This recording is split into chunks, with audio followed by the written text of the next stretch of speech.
politics. Understand the risk to our country. Freedom brings people together. You're listening to the We Are Libertarians Network. Learn more at wearelibertarians.com. Welcome to We Are Libertarians. My name is Chris Spangle, and we are going to be talking about, something a little different tonight.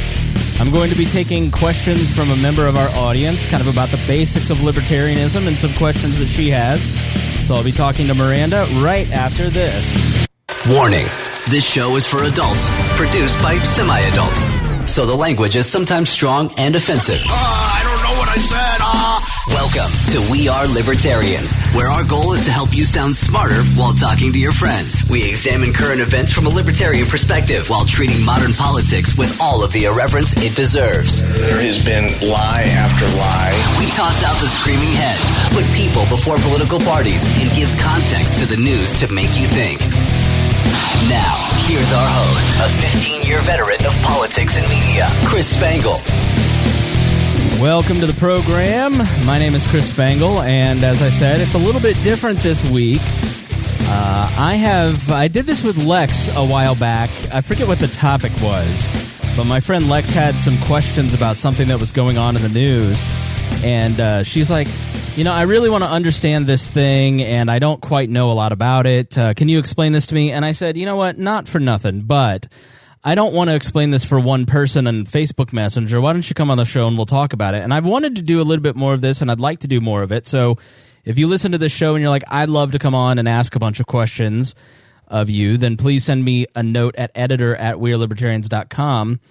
A while back in our Facebook group, which you can join at wearelibertarians.com, one of the members posted a long list of questions of quite a few different things, and I said, hey, would you like to come on? And so she's here now.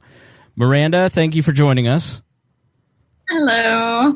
Thanks for having me. Yeah, and I forget, what were some of the things that you were asking in the group? Everybody, our group is so polite. Our like Tricia Stewart is like, the time I came on We Are Libertarians, everyone after that came from Wall was so nice, so polite. As a woman, I'm treated well, and so thank you to the We Are Libertarians audience for not being full of creepertarians and abusive a-holes.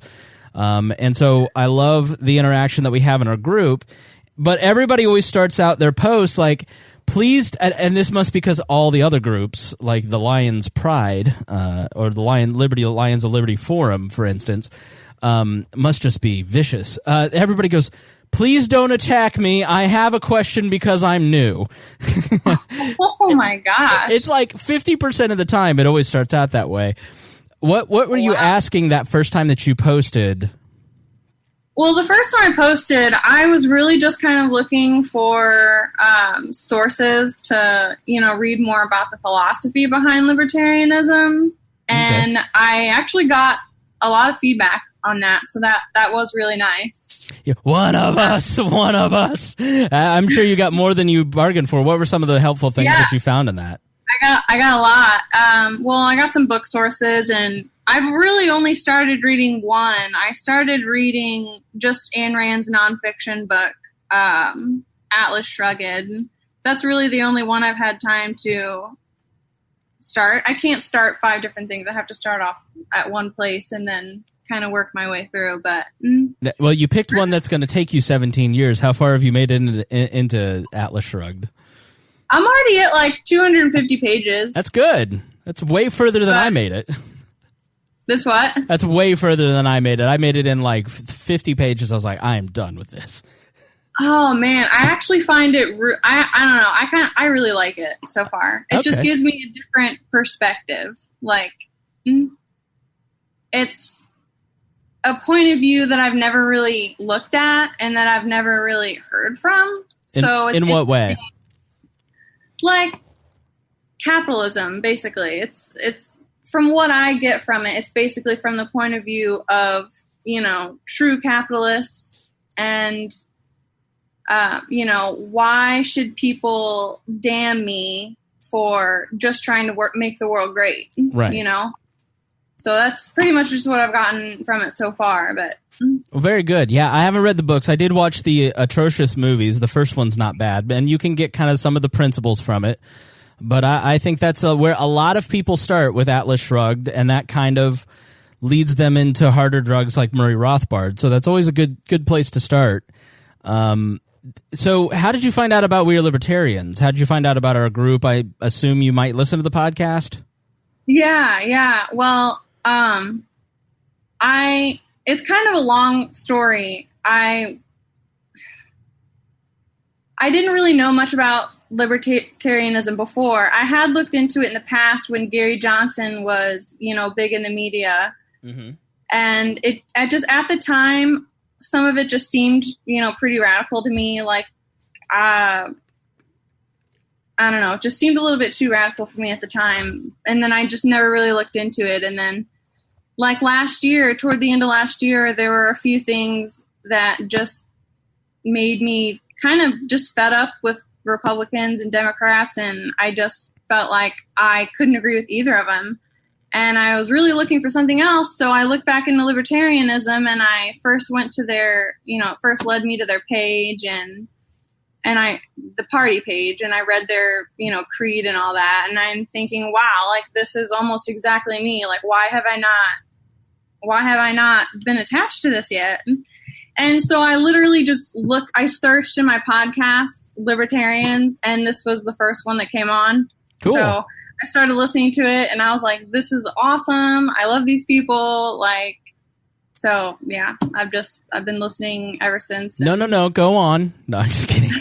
That's great. Yeah, and you have a story that is very similar to a lot of people, and this is what I've tried to tell a lot of the older, more seasoned libertarians who've been around a long time like me.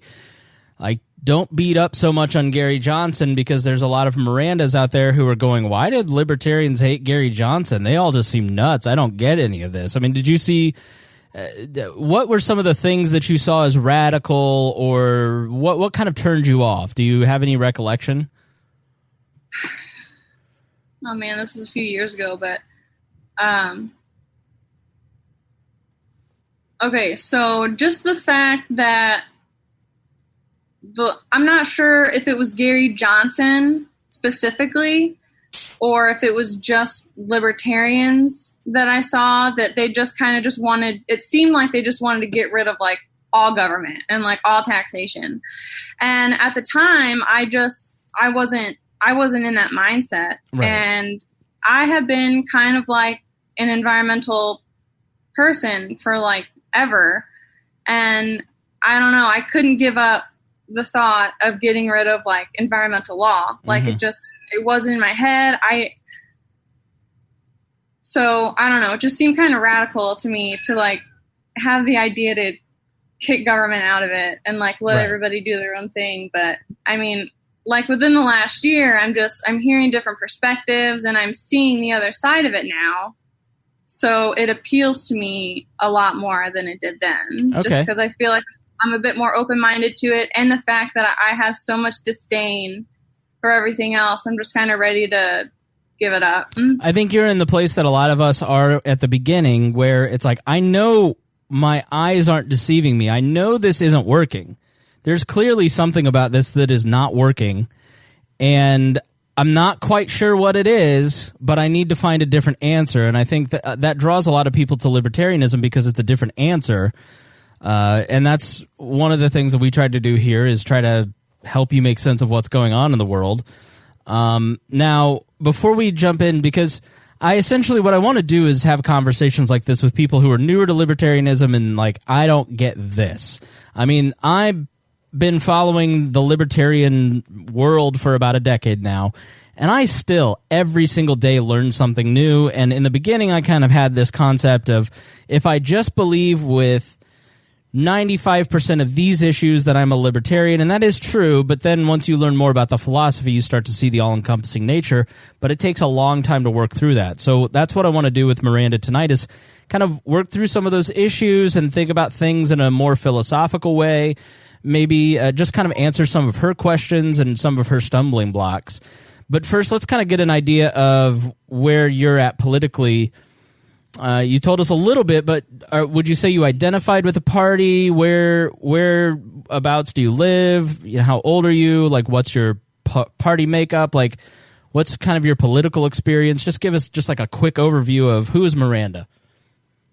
Well, I'm 24 years old. and I'm originally from Missouri, St. Louis, Missouri. Kind of. I grew up in St. Louis, but I went to high school in a really small town south of St. Louis. But I honestly was never into politics. Growing up, my family, I had a pretty big family, a lot of aunts and uncles. No one ever discussed politics that I heard, but they were all very independent. And I know that, most of them, didn't like welfare and things of that nature, like government stuff. I knew that, but they never talked about politics or anything. And I really didn't even start watching, paying attention to the news until high school. And I didn't even vote until I was in college. So this is all, it's pretty new to me. It's been a few years, probably since like 2014, 2015, since I've really started paying attention to what's going on. But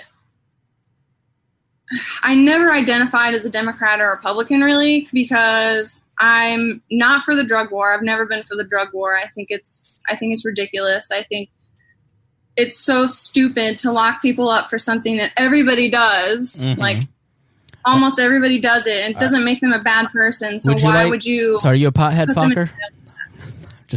Are you a pothead? Is that what you're saying? That's what I'm hearing. I'm just kidding, Miranda. Don't answer that. You're young. You have a bright future ahead of you. Don't run your life like I have. Yeah, the drug war. The drug war. You look at it and you go, if you want to smoke the block of a Chevy, the engine block of a Chevy, go for it. Like if you're stupid enough to do hard drugs, or in my case, I don't do anything. Like.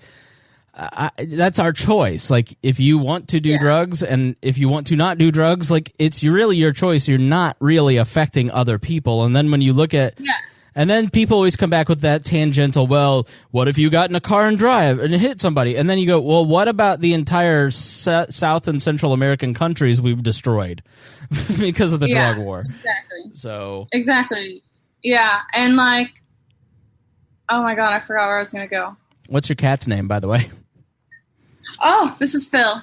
Phil? Okay, I heard Phil meowing in the background, and Phil is a beautiful white and tan. Is that called calico?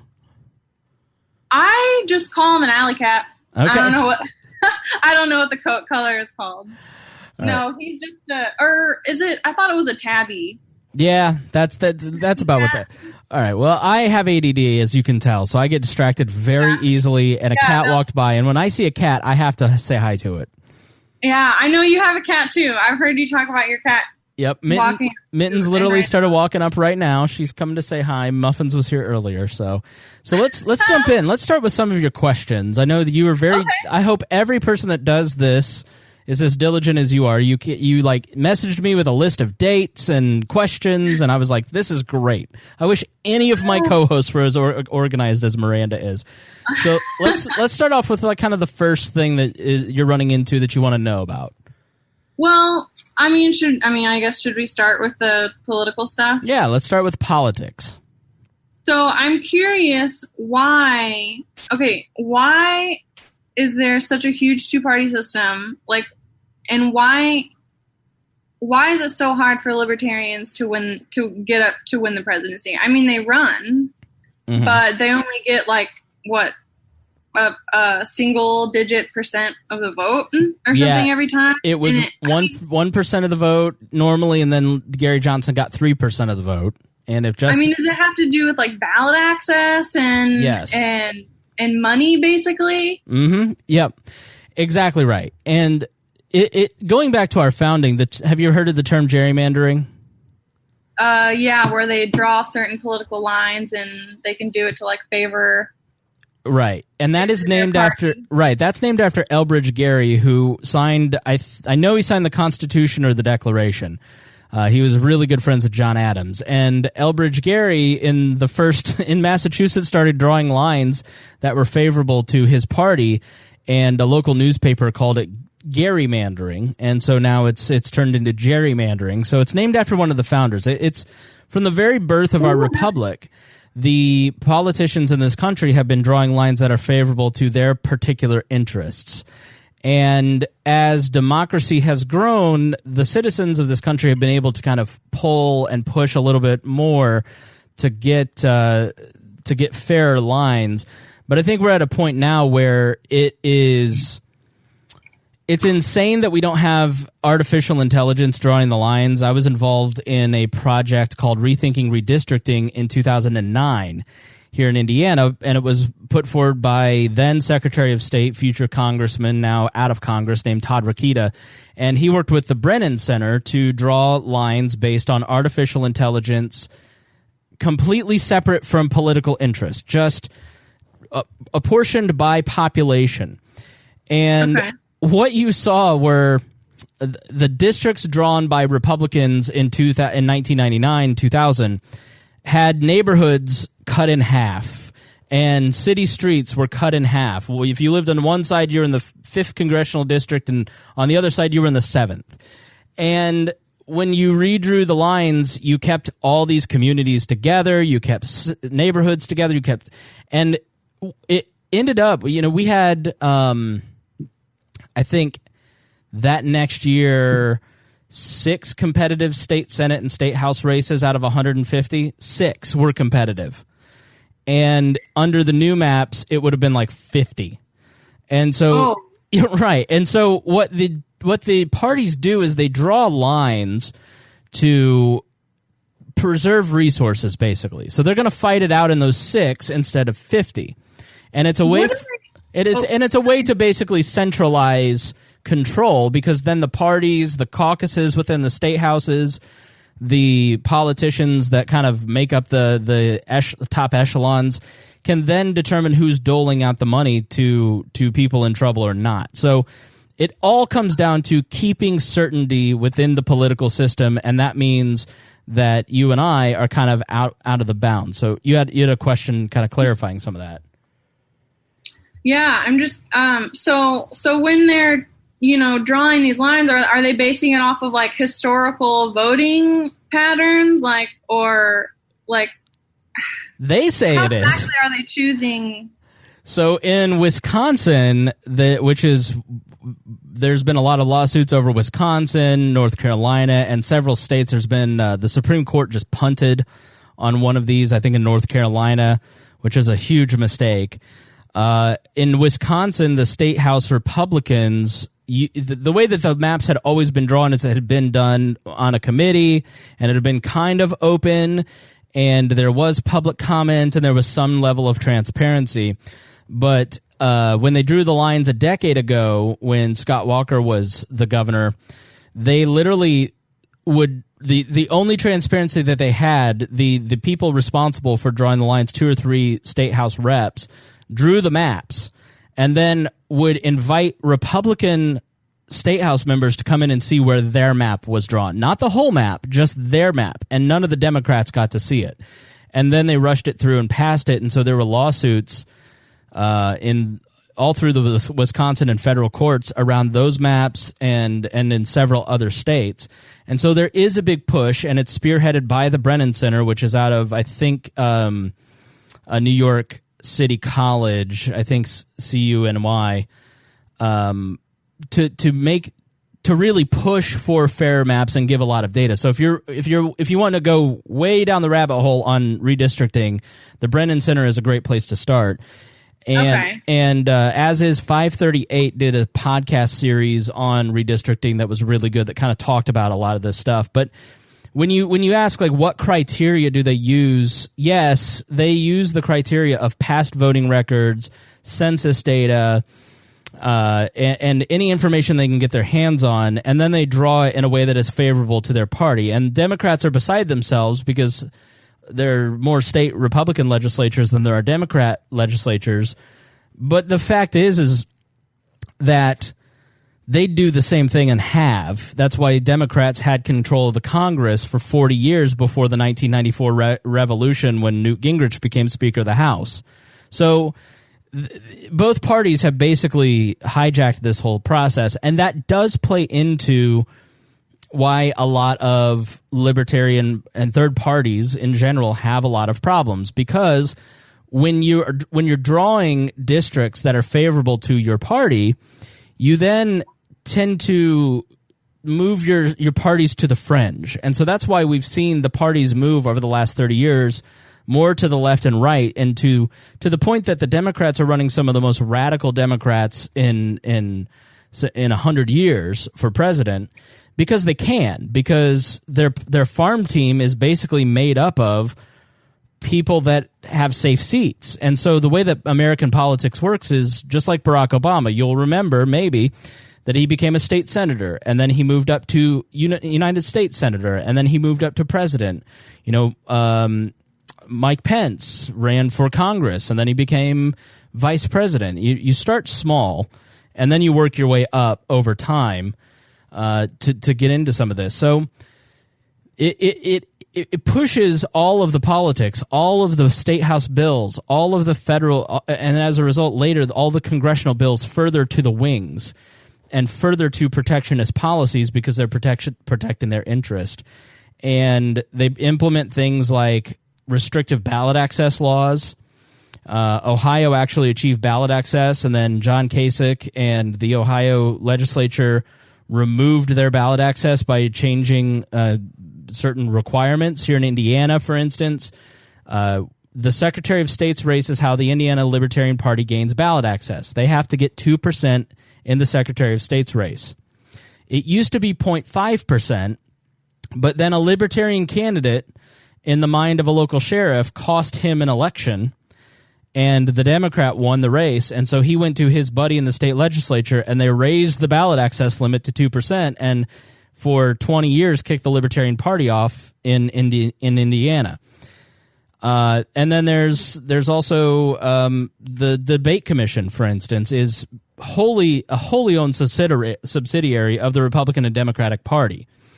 And so when Gary Johnson says, well, okay, what polls do I need to get 15% to get in the televised debate?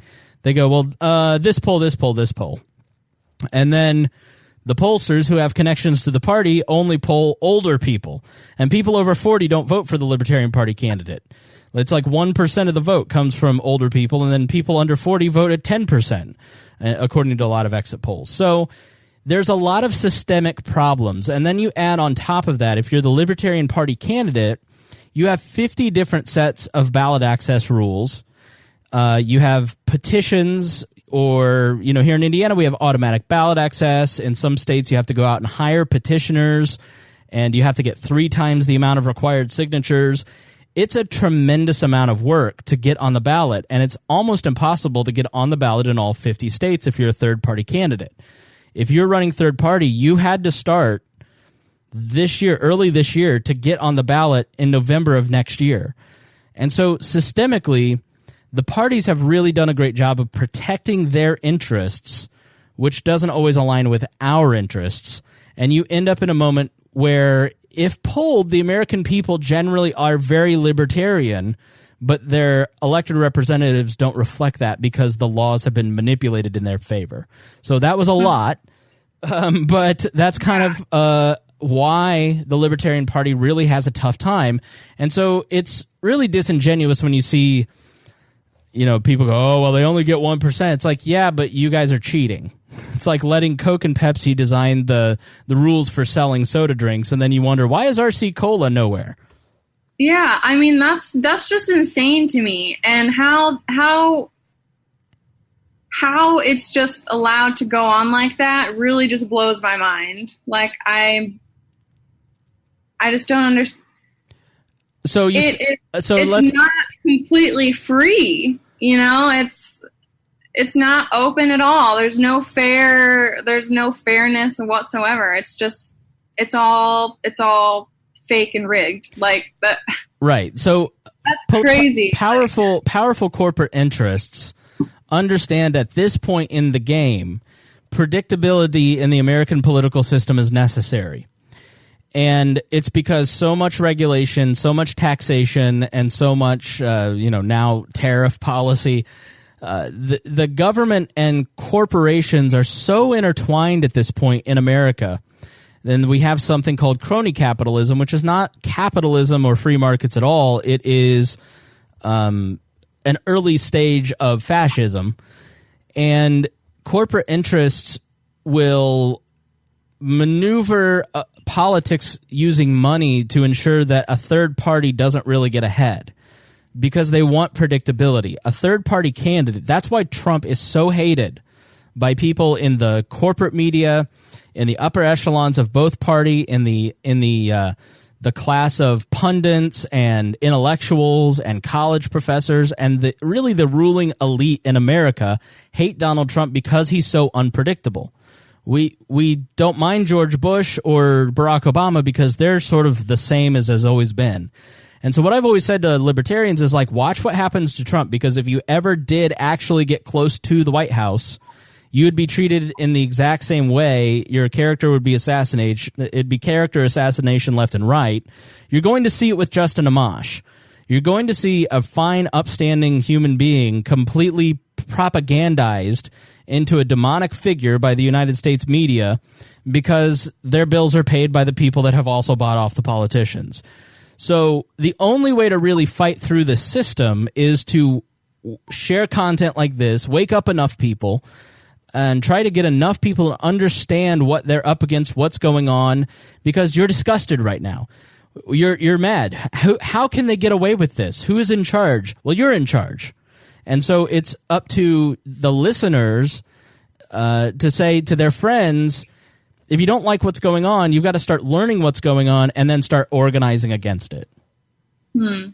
I would think that I just would think that, you know, big businesses would want a libertarian up there, you know, because they're about letting you be free. Right. But apparently not. Yes, but if you're Boeing or Northrop Grumman or any of the other weapons makers, oh yeah, you don't want a libertarian up there. Yeah, that's true. You don't want an independent thinker. You want somebody that you can control. George Bush looks like somebody you can control. You know, George W. Bush is an affable guy, but seems like somebody that's probably controllable. Barack Obama just wanted power. He wanted to be a part of the club. And that's what a lot of these guys, well, that's what Donald Trump wants. Donald Trump wants to be accepted, and he's not, and so it drives him crazy, so he trolls him, which is great for us. Okay. Yeah, so, I mean, I've heard you mention before, it's better to, you know, try to get libertarians locally, and that will, you know, help them in the future maybe move up. Yeah. So we have to build a farm team. And I'm an advocate for people realizing that they can control what they can control. I have a small circle of influence, as do you, which really is about the 100 people that we kind of come into contact with. And that's really where you want to make a lot of the regulations, rules, laws, decisions. That's kind of the sweet spot, that those few hundreds or thousands of people that you can kind of come into contact with. Major races for third parties are marketing opportunities. You're not going to win presidency or gubernatorial races or Senate races in the Libertarian Party.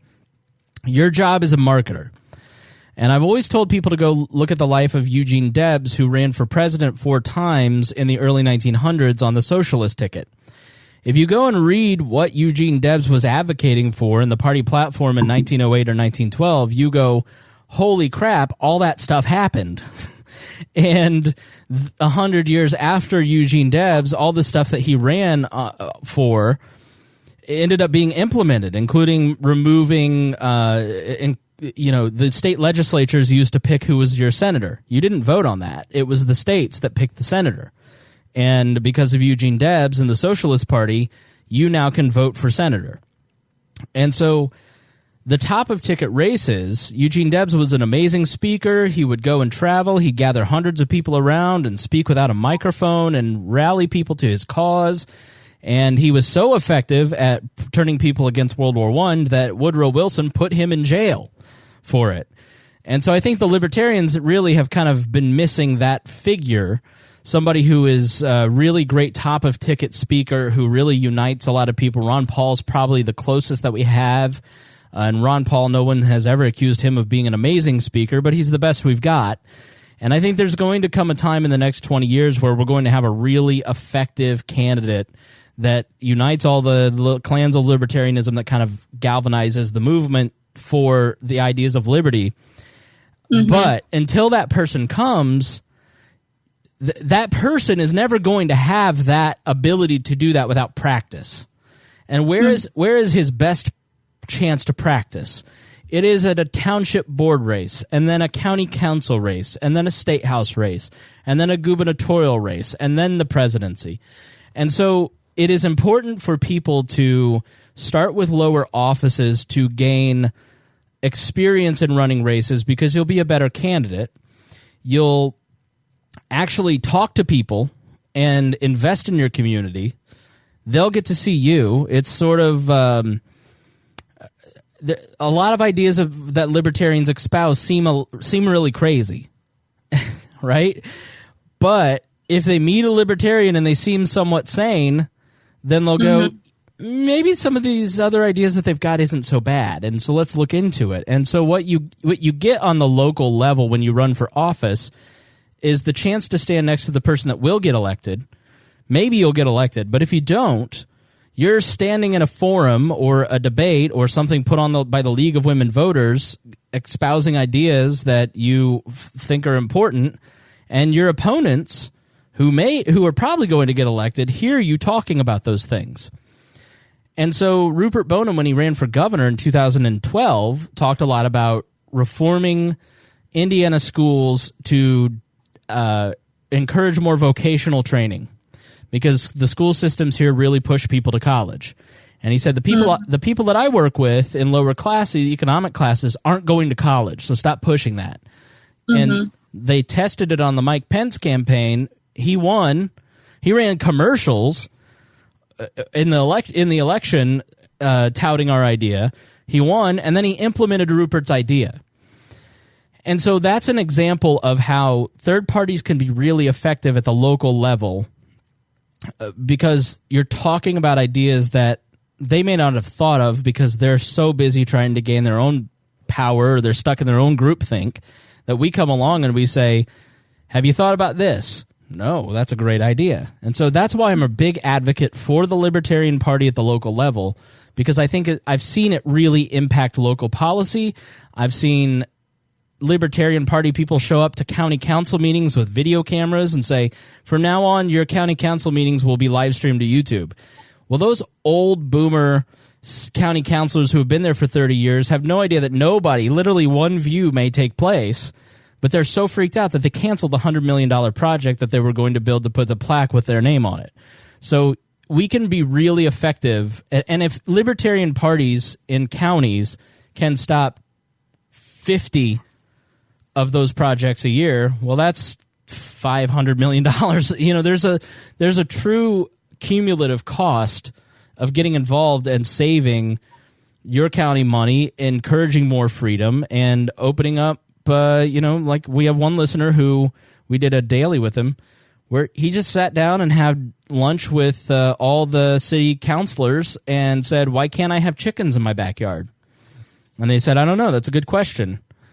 And so he has chickens in his backyard now because he actually took the time to go get involved and actually sit down, and he was given 6 freedom chickens a year. So you can be effective at the local level. It's pretty hard for me to convince you that whoever runs for president is going to really impact your life in any way that's significant outside of marketing. Yeah.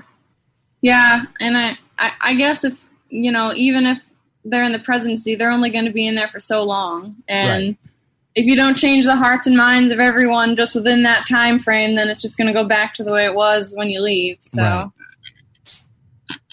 yeah, that makes sense. Was there anything in that you kind of were like, or did that? I mean, any questions on some of that? I mean,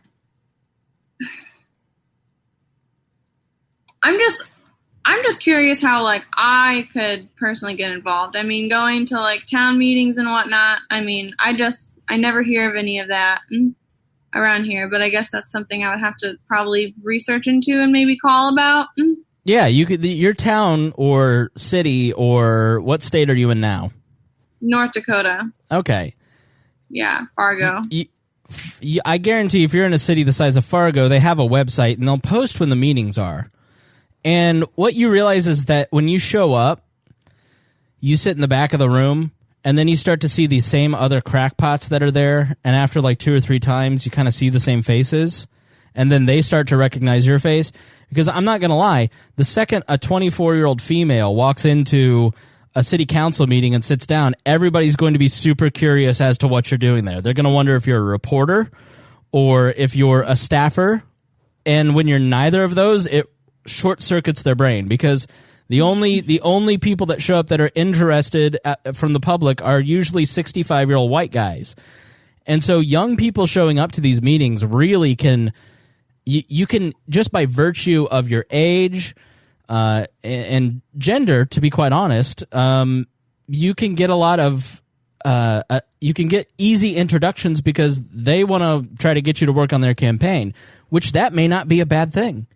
You may actually want to go work on a Republican or Democrat's campaign, and say, I don't know that I believe what you believe, but I'll stuff some envelopes so I get the chance to talk to you a little bit more to figure out what you believe. Or you'll find a lot of closet libertarians in elected office that way. Just showing up repeatedly will get you an introduction to your fellow crackpots, that 65-year-old guy with the dirty hat who shows up and starts ranting about the New World Order, and then the less crazy guy who's around the same description going, yeah, that's Dave. And it's kind of fun to talk to some of these weirdos. And then you talk to the media, you talk to it. Just going to the city council meetings can be a great way to just kind of get an idea of what's really going on in your community. And you can find all of that at a website. And I would honestly say do that before you go to a Libertarian Party meeting. Like, go to a Libertarian Party meeting to invite them to the city council meeting with you, so you don't go alone. If you're shy, I'm not shy about going to stuff like that alone. Some people are. They would rather die than walk into a place where they're a stranger. But I would suggest going to your county council, city council, town council meetings before you go to a Libertarian Party meeting, because I think you're going to get, if you understand how government works, you're going to be more effective at dismantling it. Instead of just going to the Libertarian Party meeting and ranting about how we need to dismantle it and never learn a thing about how your government works. Yeah, that makes sense. Is that something that you would do? I mean, yeah, like I realize now how important it is, and I feel like I need to make up for all my years of not paying attention. You're 24, Miranda. Please. Well, okay. Well, to me, it feels like that. It feels like I spent too much time not paying attention, and now I have all this catch up. I have all this catch up to do, and right. So yeah, I do want to start doing that. I need to. Yeah, it's it's usually one Monday evening a month. It's people say, "Oh, I'm too busy for that." That's bullshit. That's bull crap. I'm trying not to curse as much anymore. You do have the time. You just don't want to make the time. Like, you want to be mad and want someone else to fix it, but that's not how this problem is going to get solved. We're all going to have to take some responsibility to fix it. Yes, that's very true. That makes a lot of sense. So, all right. So what other questions do you have? So, okay, I'll just start with a really basic one then. Where does libertarianism come from? I mean, I know, we wrote the Constitution on these basic liberties, but I mean, were there people before that? Well before that? Has this always been kind of an idea? Yes, and no. So what most people don't realize is the idea of liberty and individual rights specifically are very new concepts in terms of human history. And so if you're not a young earth creationist and you believe that humans have existed for, let's say, 100 to 200,000 years, for most of human history, we have existed in small roving bands. And you and I 100,000 years ago, if we were together in a tribe, there would be 20 to 50 other men and women, and there'd be a bunch of kids, and nobody would know who the paternity of the kid. Like it just was. It was very much a pack. We were pack creatures, and we were nomadic. And then sometime around 6,000 BC, I think we started to build in Sumeria, Egypt. We started to build city-states and or empires or larger than tribe type cities, and we started to elect rulers. Now, in those tribes, there were always people who were in charge. There's always been somebody that is the decider. You know, somebody who, when you have a problem, is kind of the authority figure. And you're in your office. I don't know what you do for a living, but let's say you're in an office of 10 people. There's a boss, right? So, but in a band of 50 people, it's hard not to be fairly egalitarian and try to get opinions from various people. But once we started to consolidate into cities and started to elect rulers, you started to get more and more removed, if you're on the bottom rung, from the people who were making decisions. And taxation began, and that took income away from people. And you get to the Roman Empire, which is kind of the precipice, I mean, maybe medieval Europe as well, where it's just these massive empires where one guy is God way over in Rome, but you live in Britain, and he gets to do with you whatever he wants. You're a subject. Most of, let's say, the period of history where we have writings and have some cognizance of how humans existed, there has been some form of a ruler. And once I don't know if there's a great TV show on Netflix called Versailles, and Louis XIV was kind of the pinnacle. The Sun King was the pinnacle of European royal power. And Louis literally spoke for God. And so when a guy says that he speaks for God on earth, then you pretty much have to do whatever he says because you don't want to disobey God. And so he taxed people insanely, and it really robbed... like Louis XIV not only taxed his people nearly to death and almost starved them, towards the end of his life, he started persecuting people over religion. So you didn't have freedom of thought.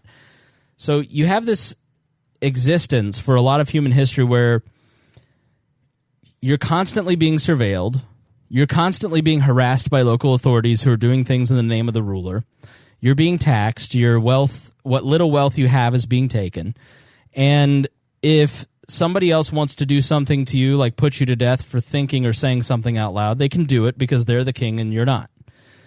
And once we get to the Enlightenment, after the Reformation in the 1500s, there starts to be a lot of strain of thought coming out of the Middle Ages of maybe it's not supposed to be this way. And it starts to kind of fracture. And so once in the Reformation, religion starts to crack, government starts to crack. And the government then was monarchism in the West. And have I lost you at all? I hope this isn't confusing. No. Okay. And so you start to get people like Frederick Bastiat in France pop up and say, or John Milton in England, and the Scottish Reformation took place, and you had people like Adam Smith, and you started to have, from 1500 to 1700, all of these different little disparate people challenging the power of ultimate authority, divinely inspired rule. And the printing press just kind of lit that on fire. And the ideas of liberty really started to spread. And you get to England, where, you know, France has this bloody revolution after our revolution, and they're kind of taken out of the game. I should go back. I should go back to the 1600s, early 1700s. You had John Locke in England, Adam Smith in Scotland, John Milton, who I mentioned, talking about individual rights, and the government derives its power from its people. It doesn't derive its power from just being in charge. Like, you can't just walk into a Walmart and declare yourself the ruler of the Walmart. If you want to rule the Walmart, you really have to earn the consent of the governed. You really have to gather people around, and those people truly hold the power. You don't hold the power just because you've declared yourself the king and have a few guns. Now, or we're born into it. Say that again? Or we're born into it. Exactly right. And so they start to challenge the idea that because the king says he's the king and he rules, it really challenges those underpinnings. And then once you get to the American founding, you have now a model to the rest of the world of a country being formed out of an empire like Britain on the foundation of individual liberties and natural rights. And so it was a huge epoch in human history when a government declared that we would not be ruled by a king, we would not be ruled by a tribal leader, we would not be ruled by a central authority, we would be ruled by a republic. And it would derive its power from the people. It would be a republican democracy. Now, there had been some forms of democracy and republicanism in ancient Greece and Rome, but when you look at like the republic in Rome, it was very corrupt, and when you look at the democracy in Greece, it was very stagnant. And so what the founders tried to do is try to meld all of these ideas, these little threads of liberty, into a system that would allow you and I to be on a podcast talking shit about the government without fear of the secret police kicking in our door. And so we think that because some guys in some old dusty powdered wigs, we think that's like ancient history. But that's a fairly new system of government in all of human history. And so libertarianism is mentioned as early, I've seen H.L. Mencken mention it in the 1912s, 1920s in some of his writings. It comes out of classical liberalism, which is John Locke, which is the founders, which is John Milton and others. That is the classical liberal tradition. And it's been carried on by people like Ludwig von Mises, Friedrich A. Hayek, F.A. Hayek, Murray Rothbard, and many, Ayn Rand, who wrote Atlas Shrugged, which you're reading, would be considered in kind of that tradition of classical liberal, where you focus on individual rights, free markets, peace. The markets will provide answers for all of these different things. And so the libertarian movement kind of forms out of that stew of that strain of thought. So, but it's still a very new idea. And what I always try to impress upon people is that if you're a libertarian, it's your job to learn as much about libertarianism as humanly possible, because this is still an infant idea and one that is fairly counter to the our human nature. And so if we want future generations to have the same chance at liberty that we've had, you have to understand it and articulately share the message of libertarianism on a consistent basis, because it's so different and so new. It's not part of our wiring yet. And so we really have to continue to share the traditions of the fact that you and I own our own bodies. You and I are our own autonomous beings. No one else owns you or me, and that anyone who claims that they have the ability to do something in my name and take my money for it and tell me that if I don't do it, I'm going to jail, that's not freedom. That's not liberty. That is a messed up form of slavery or indentured servitude. That's taking away my ability to govern myself. And so therefore I reject your authority completely. Well, you live in a society that you benefit from blah, blah, blah. I didn't sign any social contract. I'm a fully autonomous being that should have the ability to make my own choices. That's a radical idea in human history. And so when you ask where did libertarianism come from, the short answer to this is that it comes from a lot of people who were tired of being bullied and pushed around and killed and abused and bombed by governments and said, you know what, maybe we shouldn't have this government shit anymore?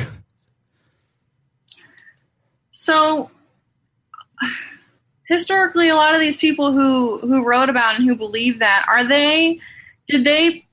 okay, so the individual right, did a lot of them or most of them or all of them, did they believe that, God is the one who put that right upon them? Some, and others no. There's the idea that everyone who existed before 1975 was just super religious. And that's just not the case. I mean, religion has been the idea that America is a religious Christian nation. Yes, Christianity was certainly a big part of our founding, but it also was, that idea was really ramped up during the Cold War to make us look like a more moral nation than the Soviet Union. So we get to do whatever we want to them because we're moral and they're not. People like John Locke or John Adams were very religious. But, Thomas Jefferson was not as religious. Ben Franklin, I don't think, was very religious at all, quite frankly, the amount of orgies that he went to. So the idea of natural rights isn't dependent upon a creator. I believe that it's if you breathe, if you are a human being, you are deserving of dignity, respect, and the ability to rule yourself. Now, does that right come from the fact that God created me, or does that right come from the fact that I am just an autonomous breathing creature? You can pick either one, but it doesn't change the fact that because I breathe, I am an autonomous creature that is supposed to have self-government. So in my mind, it isn't dependent upon a creator for natural rights to exist. God-given rights or natural rights, it just, you have them because you're born. So how you got here or what spurred that is really irrelevant to the fact that you just exist. Yeah, that's a good point. I'm just sorry. I'm just thinking to myself, like, how. I mean, I'm personally agnostic, so I'm just trying to ask myself, why do I feel that? Why do I feel like I should just leave people alone, let them do what they want? I mean, I feel that way, but it's like a lot of people say it's a natural right from God, and I'm just thinking, well, if some people don't believe that, then how would you explain that to them? Not in those words. But I mean, simply because we exist, I mean, that's how I feel. So sure. I don't know. Right. I'm probably not explaining myself well, but no, I get it. I think I think that a lot of the people who talk about natural rights, especially in the last decade, have come from the Tea Party. And the Tea Party was hell-bent at a certain point on turning America into a theocracy. And I'm looking at a book right now by David Barton called Original Intent. And the whole point of his book is to show that the founders formed us as a Christian nation, and therefore we need to be a religious people. It's called dominionism. And that's just not the reality. Yes, Christianity is a part of our country's heritage, and a lot of our laws are founded on Judeo-Christian principles, but it doesn't mean that you have to be religious to believe in the ideas of liberty. You can just be an agnostic like yourself and say, I don't have all that worked out with God right now, but the reality is that I deserve to have self-government and the freedom to choose what I believe about religion without someone on the right telling me that I need to be a Christian or someone on the left telling me I need to be an atheist. Mm-hmm. Yeah. Okay. So there's still a lot of opinions that I'm trying to work out. I've been thinking of a lot of things from a libertarian perspective, issues that I hear. And there are just some things that I can't wrap my head around how our society would work if we dealt with these things from a libertarian perspective. So I'm just kind of curious, from your point of view or other point of views you've heard, like how we would deal with, certain things. Okay, I'll give it my best shot. One of them being age of consent. And I've heard some people talk about this, who was it? It was one of your candidates. Arvin, yeah. Actually, a couple of them I heard talking about how, you can just think of their mental ability. And if they act older or they act younger, base it off that. But, I'm thinking on a day-to-day basis, I feel like a lot of, fucked up shit could happen that it would be really hard to use that as a basis. So I'm just curious how that could work if I don't believe that we should have an arbitrary number, but also on the other side, how would it work on a day-to-day basis in cases where you have, 13-year-olds being passed around willingly, like right. 12-year-olds or 13-year-olds who are so young and they're willingly being passed around to people. Would we just, say that's okay, they're willing? I would personally not, no. And I don't agree with those presidential candidates on a lot of this. And I think and I'm not saying this about them specifically, I'm saying that there is a bit of a vibe that when I hear libertarians talk about this subject, I go, are you asking for permission? Because there's a bit of that kind of coming across. But so this is definitely one of those things that is like, it's hard to talk about because it is like a creepy subject, right? And so you hit on the arbitrary number thing. And first of all, there is no perfect system. And so what I think a lot of people, when they talk about politics, they're looking at it from a utilitarian perspective, which means results-oriented. And we think that we can design the perfect government that will protect all children, that will protect all adults, that will guarantee that when you come home at the end of the day, you will be safe, secure, happy, your property will still be there, and you'll walk in the door because you're not dead. That's just not the human condition, and that's not the reality of the world. And so when I hear someone say something like you just said, which is, I'm worried about these results if we go to this system, I always ask back, do you think that that's not happening now under the system that has a lot of rules? Because it is. And so the system that we have now, just because we wouldn't have as many laws in a lot of areas, it doesn't mean that you're going to get worse results, because usually the results right now are pretty terrible. That's why we're all looking for a different solution. So that's always one counter that I have kind of to that notion. Now, this particular issue, you need to look. So there's two ways to look at it from a libertarian perspective in kind of your worldview. There is the directionist perspective and the destination perspective. Okay, the destination libertarian is like those presidential candidates that you mentioned. I, as a destination libertarian, believe that I'm going to articulate what a libertarian society would look like. I'm going to say the radical things, and I'm going to let you sort out in your mind what you can tolerate and what you can stand. And then there's the directional libertarian, who maybe a lot of Libertarian Party people fit into, and that I want to move us in a more libertarian direction. So I'm going to point out the flaws in this particular policy, advocate for a better policy, but not advocate that we should abolish all government. And so a lot of people start out as a directional libertarian and end up as a destination libertarian. I myself have kind of found myself on that journey.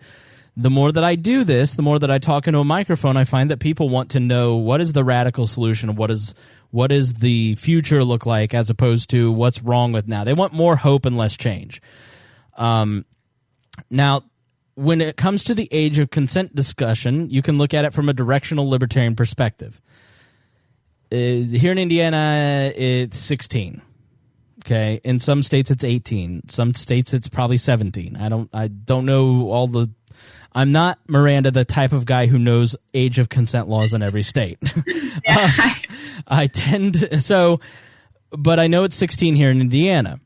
Now, as an arbitrary number, that seems pretty reasonable. Now, at 18, for instance, you get into some pretty weird situations. So you end up with the 19-year-old guy who has sex with a 17-year-old girlfriend and then gets charged with statutory rape. That sounds far-fetched. It happens all the time. Why?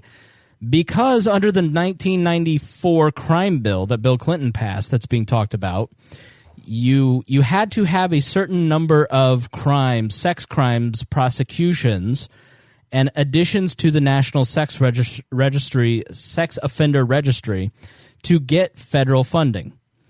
And so what you had through the 90s and 2000s were a lot of local prosecutors, when they would have in the past said, no, I'm not going to charge little Billy because he's 19. I'm not going to wreck his life because he had sex with a 17-year-old girlfriend. You then had incentivized prosecutors to be harsher and put 19-year-old Billy on the sex offender list. And then you end up with a lot more sex offenders, a lot more sex criminals, and the fallout, the social cost of that is huge. So the social cost is way more than the loss of the tax dollars to the local prosecutor's office that coming from the federal funds. So that's an inherent problem with the age of consent that a directional libertarian might take up.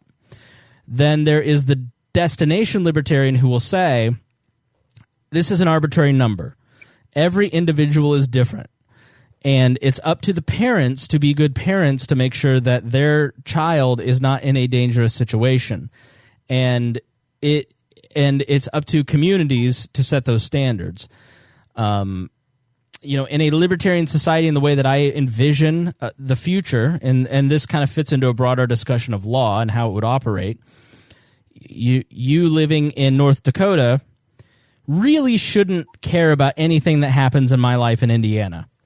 Like, yeah, we're on this Zoom call right now, but for me to argue about things that affect you directly is sort of silly, right? So the way that it would work is we kind of revert back to those local communities. And so you would move into a community and you would kind of agree to a set of legal principles and say, these are the rules. These are the ways, these are the values of the community.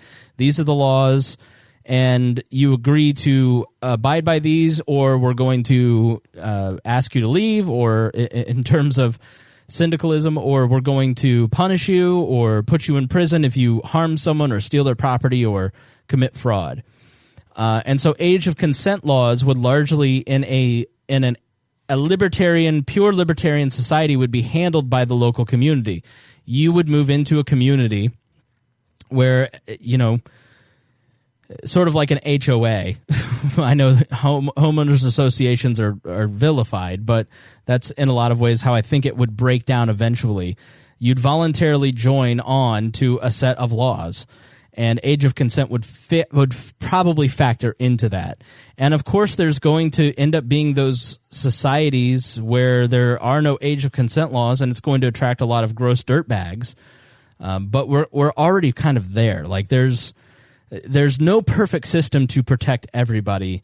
The best way to protect everybody is to give people the opportunity to protect themselves and their family, and give them a greater sense of involvement in the community, and give them economic opportunity where we work together, and my job is dependent on your job, and that will solve a lot of these ills. So I don't know that probably satisfies. I'll ask you if it satisfies your curiosity, because there was a lot in there.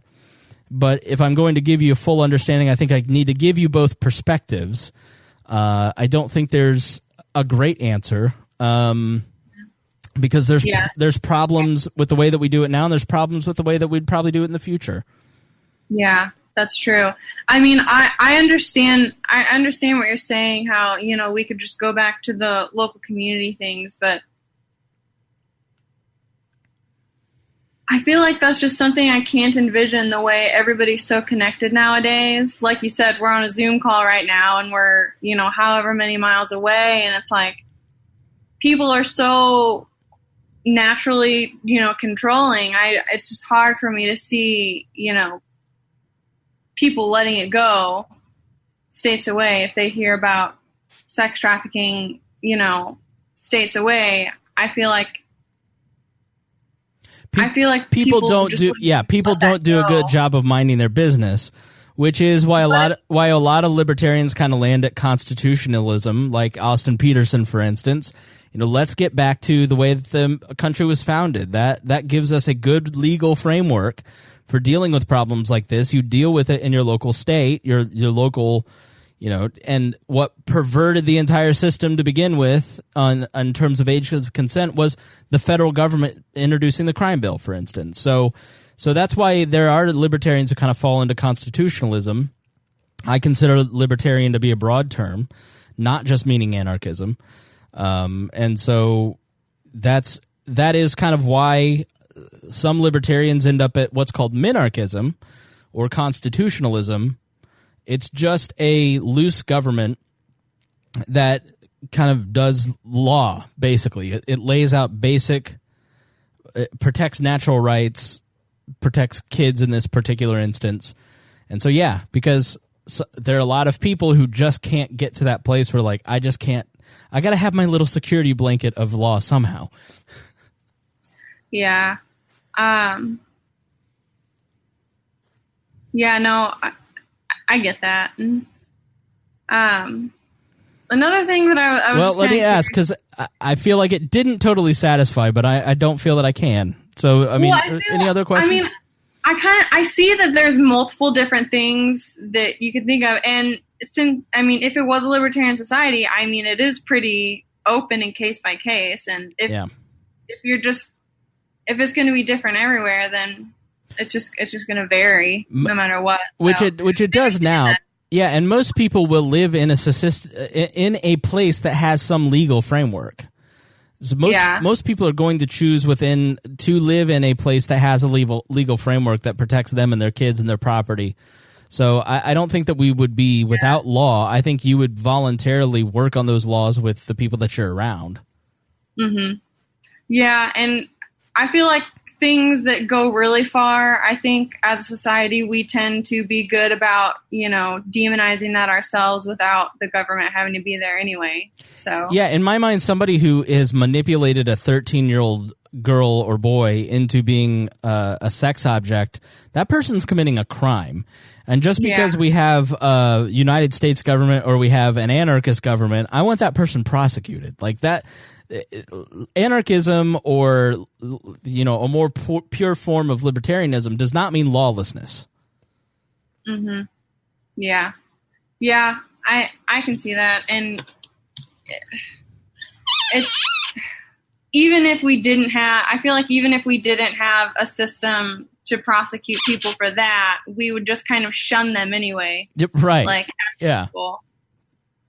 My laptop is about to die. I'm going to go grab a charger real quick. Okay. I'm going to take this. I'm pretty satisfied with that. Okay, good. Well, while you do that, I'm going to thank our patrons for this episode. I want to thank Jason Doolittle, Craig DaCosta, the Libertarian Coalition. Go join their Facebook group and like their Facebook page. Christy Avery and intern Ed Brehab. Thank you guys so much for being patrons. Thanks to all of our patrons for joining us here on We Are Libertarians and making things like this possible. These kind of conversations where we're trying to work out things. It's not just Miranda that we're talking to thousands of people will hear this episode, and hopefully through 2020 we'll create a lot of new libertarians or help new libertarians understand what they believe. So that is all made possible because our patrons pay the bills, which you can join our Patreon at wearelibertarians.com. Just click on support or click on the Patreon and you can join today. And without our patrons, we wouldn't do this anymore because the bills are way too expensive for me to shoulder like I did back in the day when it was $50 a month. It's hundreds of dollars a month to operate a platform this big. We're looking at several big projects, a couple new shows, and so it's more important now than ever before for you to join our Patreon. So thank you for getting your cable so I could pay the bills, Miranda, but we're back to you. What is your next question? So I honestly don't know much about how much the federal government is involved with banking. Ooh. But maybe could you just explain a little bit how much they are involved in it? And would you be surprised to know that the Federal Reserve that prints your money and is in control of the United States money supply is not officially a part of the federal government? yeah, that is. I would be surprised. Is it just it's a whole separate entity? It is basically a cartel of the major banking institutions operate the Federal Reserve with oversight from the United States Congress, and that is the extent of it. So it was formed in 1913. All bad things happened in 1913. If you wonder, why does this suck? It started in 1913 under Woodrow Wilson when a group of bankers met on an island called Jekyll Island. There's a book called The Creature of Jekyll Island, if you want to kind of know. G. Edward Griffin wrote this great biography, basically, of how all this formed. The Creature of Jekyll Island? From Jekyll Island, yeah. And he's a good writer, too. So, and it basically kind of talks about the formation of the Federal Reserve and how you and I are not in control of our own money supply. And when you look at inflation of the U.S. dollar from then until now, it's massive. And especially since 1972 when Richard Nixon took us off the gold standard. And what that means is that when you hold a dollar, that paper dollar, it's backed now by the full faith and credit of the United States. And it used to be backed by $1 worth of gold in Fort Knox. And so we went from tying our money from a tangible asset to the full faith and credit of the United States government. Now, Miranda, I ask you, how much faith do you have in the United States government? Not very much. Hence why your dollar's Hence why your dollar's getting more expensive. And so I always like to give this example. When my dad graduated in the early 70s or mid 70s from high school, a car was $5,000 and a house was $70,000. When I graduated high school in 2002, a car was $20,000 and a house was $150,000. You know, when you graduated high school, like a decade later, $30,000. And so it's that inflation is a hidden tax on our money. And so there's a very serious problem. Now, I'm going to say this. You've asked a very complicated question. And so I'm not going to give you a very long, complicated answer because, A, I don't feel I'm qualified to do that. I'm not an economist, and I don't know much about economics. I got a hard C in economics in high school. I'm much more of a history person and a policy and politics person. But there are many great books like The Creature of Jekyll Island. Mises and Murray Rothbard have put out a lot of good books on the current banking system. You could get lost in libertarian land on this specific question forever. We kind of talked about what would money look like in the future. Bitcoin, I think, is a great illustration of how money might work. It's going to be real hard for me to explain Bitcoin too. You've asked me a very tough question. But when you look at Bitcoin, for instance, there's an incentive for you to get involved in Bitcoin. I got a message from somebody a couple days ago who said, I want to know more about cryptocurrency. Can you explain it to me? I threw $25 into the till to see if it'll go up to 50. And so this person is investing in a currency, essentially, because they think that it's a good investment for them. Now, the inverse could be true. They'll flee if they don't think that it's a good investment, if they don't understand what the currency is totally about. But you have a currency in Bitcoin that is backed by, there's like 20 million Bitcoins. And you can have fractions of those bits, of those Bitcoins, but you will never have more than 20 million Bitcoins. And so there's a stable supply of Bitcoins, even if it moves up and down. But there's a financial interest, and you've seen Bitcoin over time kind of grow into something. I was at the airport the other day, and I saw a Bitcoin ATM. Somebody felt that it is a good enough investment to get involved in Bitcoin to build an ATM system. And I'm guessing that's not the only ATM for Bitcoin that this person has invented and put in place. And so the people are getting engaged in a currency that is detached from any central government. And so people in Venezuela are using Bitcoins to actually pay for their basic living expenses. Wow. Yeah. And so you don't necessarily need a government to issue money when you have, like, what is money? Money is really a symbol. When you get paid for your paycheck in your paycheck, that is a symbol for your time and labor. And so you give your time and labor to your boss, and he gives you money. And, you know, I was watching the John Adams series on HBO, which is great, and he's growing his own food as he's practicing law because he has to grow his own food. And at a certain point in human history, we said, you know what? It's really hard practicing law and being a vice president and growing my own food and taking care of my kids. What can I do to do this differently? And so what capitalism does is it takes a person's interest.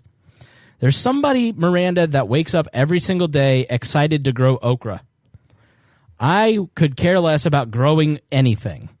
There's somebody excited to wake up to produce, to play basketball. I could care less about playing basketball. I don't know. What would you like to say what you do for a living? Yeah, I work in a water testing lab. Okay, that sounds boring as hell, and I would never do it. But I'm so glad you do it, so I don't have to, because you provide a fabulous service to the people in your area to make sure that their water is tested well. I have no interest in doing that, and so what money does is it allows us to take our time and labor and spread it out and pay for interest that we might not have. And so it doesn't really matter if the symbol is a United States dollar or a Bitcoin. Capitalism will always need some currency to operate, but it doesn't need to necessarily be issued by the United States government, which it's not. It's you and I are being taxed to death through inflation, and it's because bankers are getting rich off of you and me and the politicians are helping. So if we did move away from the federal government handling that, let's say we use Bitcoin for the most part, in the future. Can't that quickly lose value? I mean, wasn't there a point in time where it lost a lot of value and a lot of people lost a lot of money from that? Yes. And I don't have an answer for you. I'm sorry. You've reached the extent of my knowledge on this particular, because that is a problem that I have with this as well. Okay. In that I had Bitcoins and I made $50 and then I got out of Bitcoin and then it tanked and then it went back up, and but if you look at foreign exchanges, dollars and euros, everything floats. The argument that people make for government-backed currency is that it's more stable. But there's also the reality is that with a lot of libertarian solutions, there's some unknown because some of the smartest minds in the world are not working on these solutions. There's a few that are. The very smart people are going to try because they have the best self-interest is to go get a job, go to Harvard and get a job at the Federal Reserve because that's the ruling regime, right? So those people who put their minds towards fixing American currency have not put their minds towards fixing cryptocurrency, for instance. So in a lot of ways, once people turn their self-interest to private market solutions, a lot of these problems may get worked out because you have a lot more people working on solving problems. Humans as a species are very, very good problem solvers. We will always figure out the best way to make money and to advance the species and to advance our own lives. And not enough people are working on a lot of these solutions because there's not a lot of there's not a lot of benefit. Like Satoshi, who created Bitcoin, did it out of love for a principle. There's very few people who just do things because they love a principle, right? They do it because they want to make money. Now, I'm sure Satoshi's somewhere doing fine, but so I don't know the answer, but that doesn't mean that somebody listening is going, it's this and blah, blah, blah. But that may be my counter to it, is that once we add more people to using this stuff, it'll get a lot more stable. Mm-hmm. So with loans, does the government, okay, I know they control, I hear them talking about the interest rate, for federal loans, but do they have any do they control interest rates of private banks? Is that a thing, or?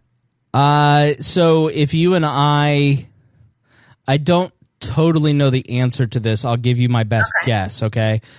There is, like, when you hear the interest rates being adjusted at the Fed, that's the money that I think that banks come and purchase from the Fed. So, like, they exchange money, or they exchange something, and that 1% is their exchange window, the special window for the bank.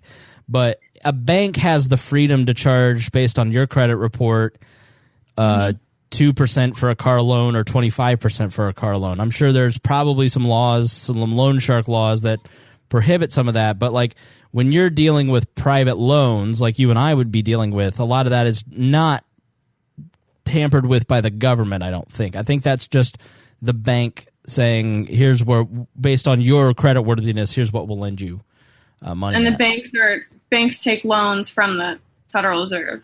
Yes, right. They buy treasury bonds and stuff like that. So again, we're kind of hitting the ceiling that I've got. Okay. So hopefully, if that. no, you're fine. If do you mind me saying your last name?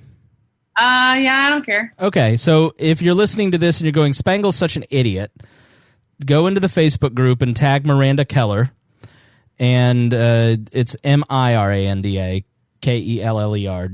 No creepers. I'm telling you right now, if I get one message from Miranda that you guys slid in her DMs, I'm going to be pissed. You're married, right? You have a boyfriend, right? Yeah. Okay, leave her alone. So I hope you lied, even if you... but tag her in the group and say, hey, Spangle's an idiot. Here's the answer to that question.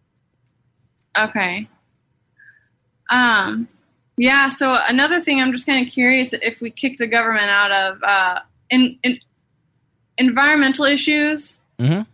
Now, like I said before, I used to have a really hard time picturing a world without environmental laws. I mean, I think of all the examples before of, of course, what they always talk about, lakes and rivers catching on fire and whatnot. Who's to say they can't do that? And I know that today, really all they're doing is getting a permit for polluting. But if we didn't have some type of overseer, I mean, are we just going to have people owning parts of rivers, like certain sections of rivers, like to be able to, use property rights as a way to mitigate that? Yes. And so here's why you always have to think of things in terms of interest, self-interest, okay? You should go back and listen to our wildfire episode. It was not one of our best downloaded episodes because not a lot of people feel like everything I do has to be relevant to you, okay? And so if it's not relevant to you, you don't listen to it. So a lot of people didn't listen to the wildfire episode because they don't live in a place with wildfires. But we talk a lot about this, and what you find in the wildfires, why wildfires are increasing in places like California specifically, is because a lot of that land is controlled by the government. And private land is always better taken care of because of several reasons. When you were let's say you own your house versus you're living in your parents' house, which do you feel more of a responsibility to take care of?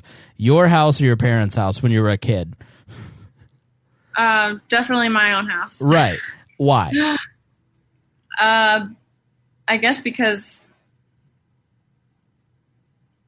I mean, it's the sole responsibility of me. So how it looks and how it...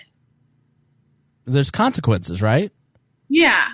Yeah, if you don't take care of it, there's consequences. But if you don't take care of your room at your parents' house and you ding a wall, they're going to take care of it. And it's a responsibility. And we sort of make the error that we think that a person who works for the government and the Forest Service is just donning the hat every morning to go out and protect God's land. And they wake up excited to do their job. And no, these are bureaucrats. These are people who have government jobs who wake up, who are pissed at their boss and don't think that they're getting enough in their pension. And they kind of hate themselves for getting into this boring-ass career. It's sort of like the border agents. We think, oh, these brave border agents are out there protecting us from invaders. It's like, no, these border agents are in detention centers, not letting children go to the bathroom and not letting milk bottles be washed out for infants. But like I cried listening to your episode about that. I'm sorry you had to cry listening to that episode. I teared up too, and that last episode was really tough. I mean, it's really hard to hear the results of a government bureaucracy. Yeah. You know, and in many ways, the EPA and other agencies, the alphabet soup, you know, even CPS, as I talked about in that last episode, we have the idea that someone else is taking care of this for us. It's done in our name, so we're controlling it. We can vote in politicians, and there will be better. You know, it again goes to what you identified early, which was so smart and so good on your part and so insightful because it's so true. We're a species of control freaks. And we think that because we have tax money going to protecting the wilderness and the environment and all these other things, that it's being protected.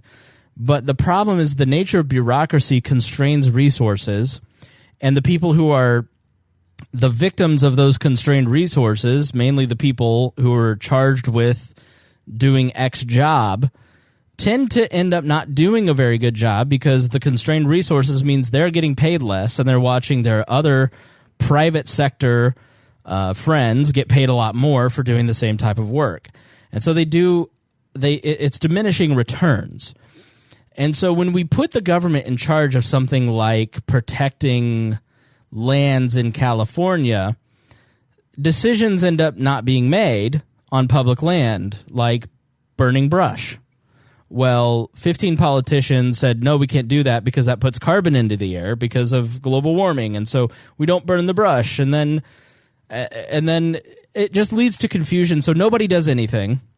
And they're mad about it because they want to do something, but they can't, and they don't get paid enough to really care enough. And so everything just gets worse. But when you have private-owned land, it's much better taken care of because the incentive is to do a good job and take care of the land. And people do wake up every morning going, I am so lucky that I get to do this job. And they're more satisfied in their work.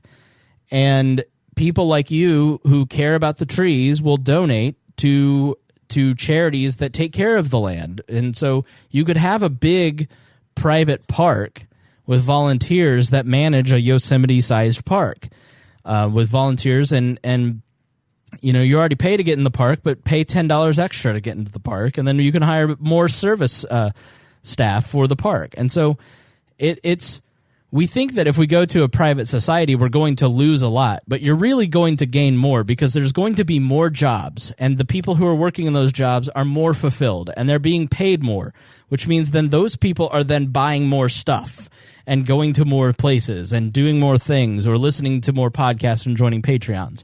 So we shouldn't be afraid of the unknown because the known isn't good enough. And so maybe we have a better shot on the other end. There's a couple episodes in the dailies. There's one that you might like that Hody and Paul did on, I think it's called Who Would Save the Trees? It's a daily episode. And then also the wildfire. That might answer some more questions along these lines. But yeah, I think that just because, you know, we have this idea that the EPA came in and that's what saved the rivers in Pittsburgh. No, it's the company that got bad press. You know, I saw a Johnson & Johnson ad touting how green they are now. Well, no government put a gun to the head of the Johnson & Johnson marketing department and said, you need to market that you're responsible and green. No, because it's good for their bottom line, they started to do things that were more environmentally friendly. Think about when you 10 years ago versus now. How much more organic food and organic products are there? And there's tons. Right. And so you have a lot more sustainable choices and green choices in every category in the grocery store because you made the choice with your dollars to vote for something different. And so the market within 10 years has rapidly expanded into a multitude of products. If the government were in charge of making sure that everybody was green and started fining companies and taking away capital, you're not going to get an expanding category of products. You're going to get less products and companies going out of business and people losing their jobs because of the fines, because they're losing capital. So government intervention in this manner never works well. The markets will end up providing better choices. Yeah. Okay. So any thoughts or questions on that? Not really. I don't know. And I wasn't a supporter of the Green New Deal, by the way. That was... Have you listened to that episode? No, I read it back when they first proposed it. Actually, that was one of the things that made me step back and say, wow, what the fuck is going on in our government? You should go listen to the Green New Deal episode. Who is taking over? Like, it, to me, all I got from it was like, yeah, there's a little bit of stuff about climate change, and then bam, we're taking over everything. They literally want to control every house, building, domicile, every single square inch of the country, everything you do, all hiring. It's insane. Like, there's no way it would happen. No way it would happen without going into like hundreds of trillions of dollars in debt and it wouldn't work. It wouldn't work. But that's not the goal. The goal is not to save the environment. The goal is to control every aspect of your life because Ocasio-Cortez thinks she knows better than you. Yeah, that was crazy. But no, that's not my idea of environmentalism at all. But yeah, I'm just trying to think of some stuff. And I mean, if we moved away from government protected areas like Yellowstone, I mean, we would basically have to just rely on, I mean, like, you know, rich people to buy up that land, right? And voluntarily say, I want to protect this land. I mean, that's basically how it would be. Right? You think that don't already? Like, go back to the earlier parts of this. I don't know. Yeah, really. I mean, you would end up with these parks being in private foundations' hands. You'd end up with maybe not one rich person owning it, but nonprofits owning a lot of these spaces. I think you'd end up with, in the way that there's so much more research in this country funded by billionaires donating to private charity. Like, you're going to have nonprofits running these areas. And, you know, I don't think that, like, going to the Yellowstone Park is a bad experience. Like, I mean, this is one of those areas where it's like, we beat up on the government a lot. Like, the clean restrooms at Yosemite is not one of those places we should start. But I don't think that it's you're going to have a small group of powerful people owning the parks versus now where a small group of powerful people own the parks. They can put a gun to your head and charge you more and do it more ineffectively. Yeah, and they take your money for it anyway. Right. And you have to pay on top of it. Yeah. You care about this. I don't. So you pay for it. Why should I? And like, you would be more invested in going and making sure that your money, your donations are spent correctly. Like, private charity makes better citizens, more engaged citizens, because you care what's happening to your money. You don't feel that way when the government does something. You feel resentment. So you're less happy. Yeah. Yeah.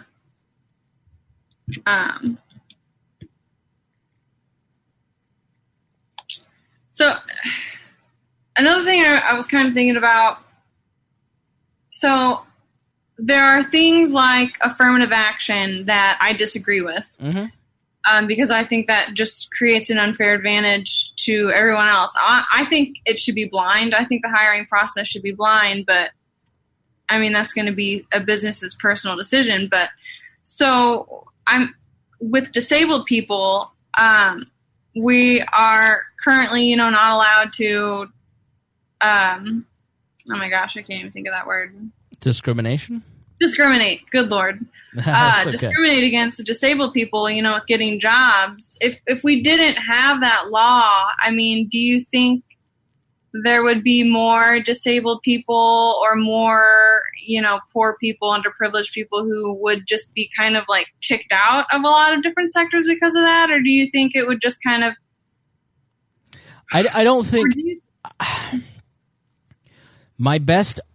I'm not educated on a bunch of statistics, and I don't have a lot of facts and figures, so I'm going to tell you my gut.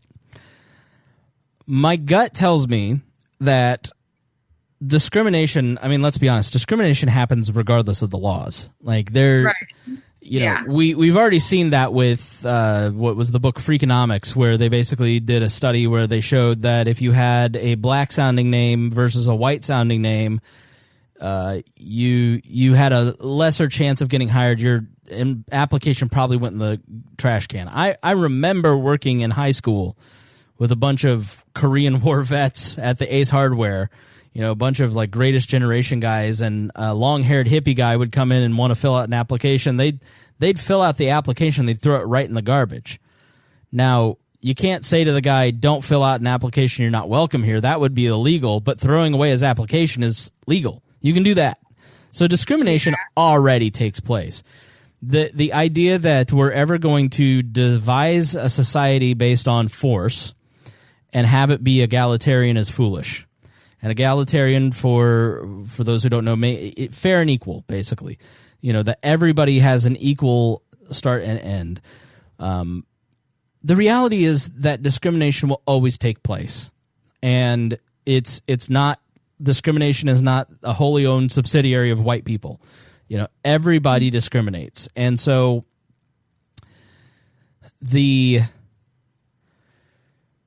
when a corporation does something that is seen as racist, what happens now?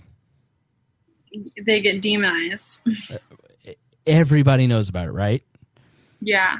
When a student picks on a Down syndrome student and it's caught on video, what happens? You see it on Facebook. You see it everywhere, right? Because our values as a society are not the same values as 100 years ago. It's much more humane. Like, the reality of the world that we're living in is that the information age has made us a lot more tolerant of people different than ourselves, and a lot more curious about lives that we don't live. Like, you can turn on HBO Real Sex and watch a bunch of weirdos doing things that I would never get caught doing, Miranda. But I'll watch because I'm like, well, that's different. You know what I mean? Like, or Vice. You watch Vice on HBO and you see people doing things that you just go, why would you? I don't get it. What the information age has allowed human beings to do is to kind of exercise that curious part of our brain and understand other cultures and other worldviews. We've become a much more tolerant society. What makes us intolerant is government. And so you right now, what is the thing that you don't want to see on your Facebook feed, Miranda?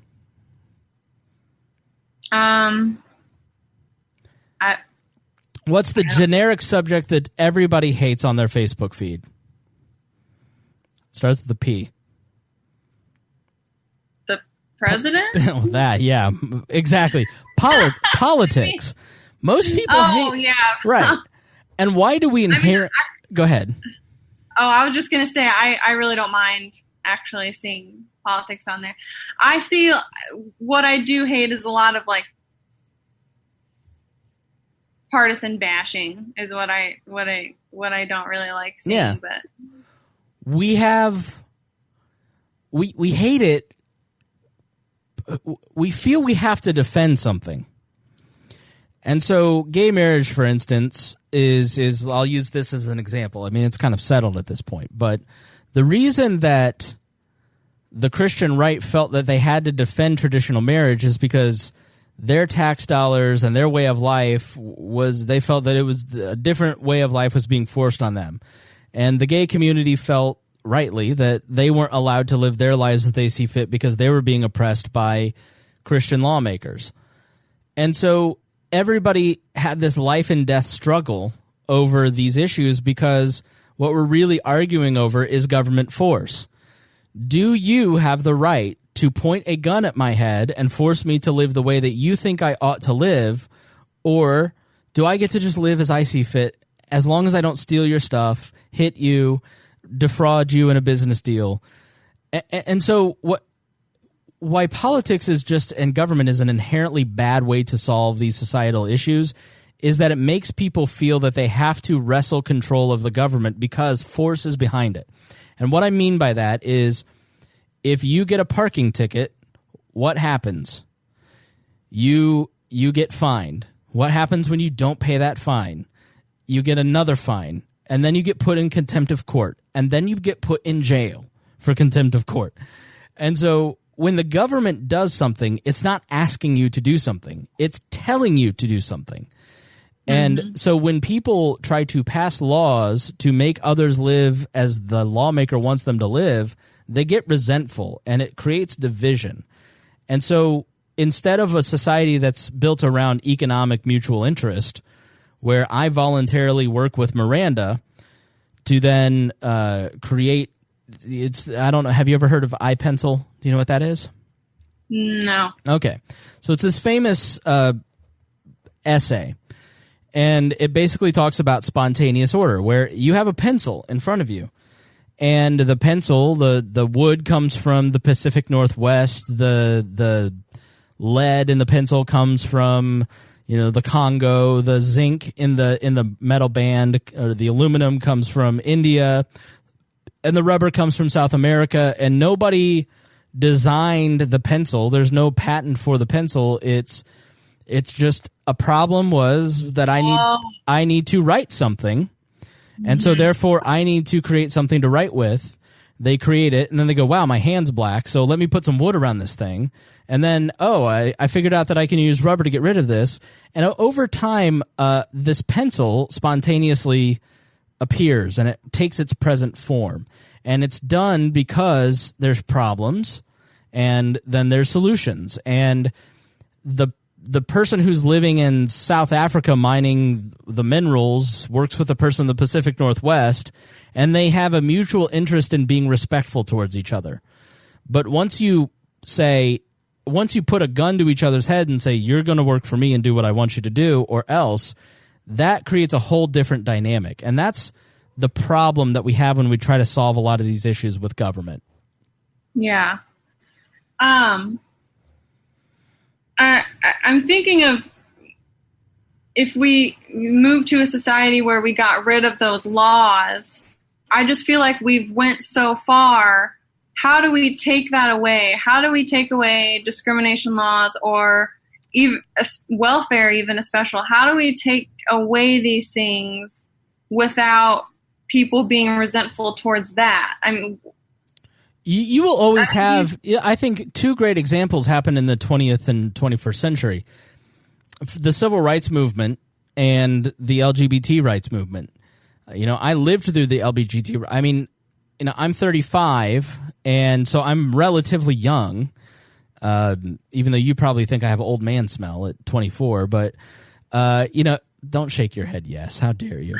But when I was in high school, and maybe even when you were in high school, it wasn't cool to be gay. Like there's definitely a shift towards the LGBT lifestyle in high schools today.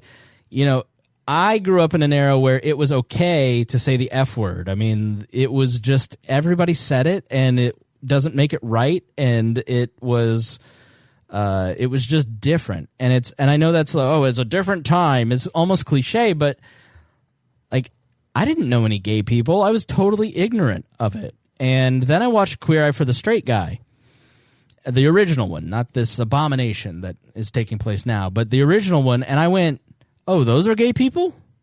Oh, well, they seem fun. There's nothing wrong with them. You know, and then I kind of changed my attitude, and then I went to college, and I met some gay friends, and I was like, I don't know what we're all pissed off about. These people are fabulous. And then, you know, you started to see the Republican Party and the Christian Church like really get mad in 2004 about all this stuff, and you go, well, I don't get it. Like, what do you care if this guy goes and marries this guy? It's not hurting you. And then you start to hear stories about, well, they, you know, and I was like, but I know marriage is a bridge too far. Domestic partnership, cool. I had the same exact stance as Barack Obama and Hillary Clinton, by the way. And eventually you start to hear like, oh, well, if they aren't married, then they can't go in the hospital room or they can't do this. And you just go, you know what? This is all stupid. Let them just be free. And so then I started advocating locally and nationally for a change in policy. It's like, I don't believe the government should be involved in marriage, but until we get the government out of marriage, everyone should have full and equal access to the law. And so a law didn't change my behavior or my heart. I changed the law. You changed the law with your behavior. The South, for all the talk about the Civil Rights Act, it was public opinion that forced the Civil Rights Act and intervention in Southern localities. Because America saw Martin Luther King walking with other black men and some white men and women, and they were dressed up nicely, and they were being attacked by police dogs and hit with water cannons. And Mr. and Mrs. America, sitting there watching Walter Cronkite in the evening, said, you know what? I probably wouldn't have a black person in my home, but I don't think they should be attacked by dogs. These are people too. And so public opinion radically changed after Bull Connor started attacking people. When violence was used, that changed the hearts and minds of the fence sitters, essentially. So discrimination hasn't been changed because of laws. These laws are all implemented because politicians want to curry favor with the groups that with the people that represent this stuff. So, you know, Kamala Harris or wants to campaign on adding LGBT rights to anti-discrimination laws, not because she thinks it's going to change anything, but because she thinks it's going to get her votes in a primary. But the reason that people want it changed is because culture changed our hearts, because we were exposed to people different than us, and we saw that they're human too. And it broke through all the dehumanization propaganda around people. And so if you want to end discrimination, you have to give more information. And that was very Jesse Jackson of me.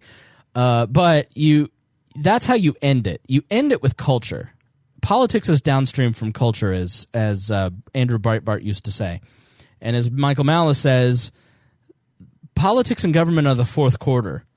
If you're using the government to try and change culture, you're losing, because we need to get out there and show like libertarians have solutions and that we're normal and that we're not scary, and an anarchist or agorist society is not going to kill you. It's going to actually make you richer and more prosperous and happier.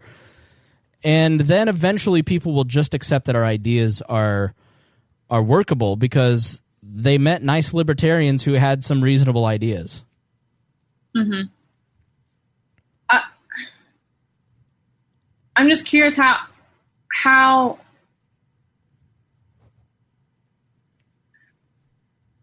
we would get rid of those laws, like, over time. I mean, if we change the culture into thinking this way, I mean, would we just naturally say, like, stop trying to, fight for our votes and like, we can handle this ourselves? Like, do we just need to get to that point? Yeah, I think what's going to happen is we're going to naturally evolve out of government as a form of social organization. I think that technology and the information age are going to make people realize that the thing that is making them sad and miserable and broke is government. And so people are just going to, you already see people just opting out of the system. Like 20% of Americans actually vote for president or something crazy like that. Most people just don't engage in the political system at all.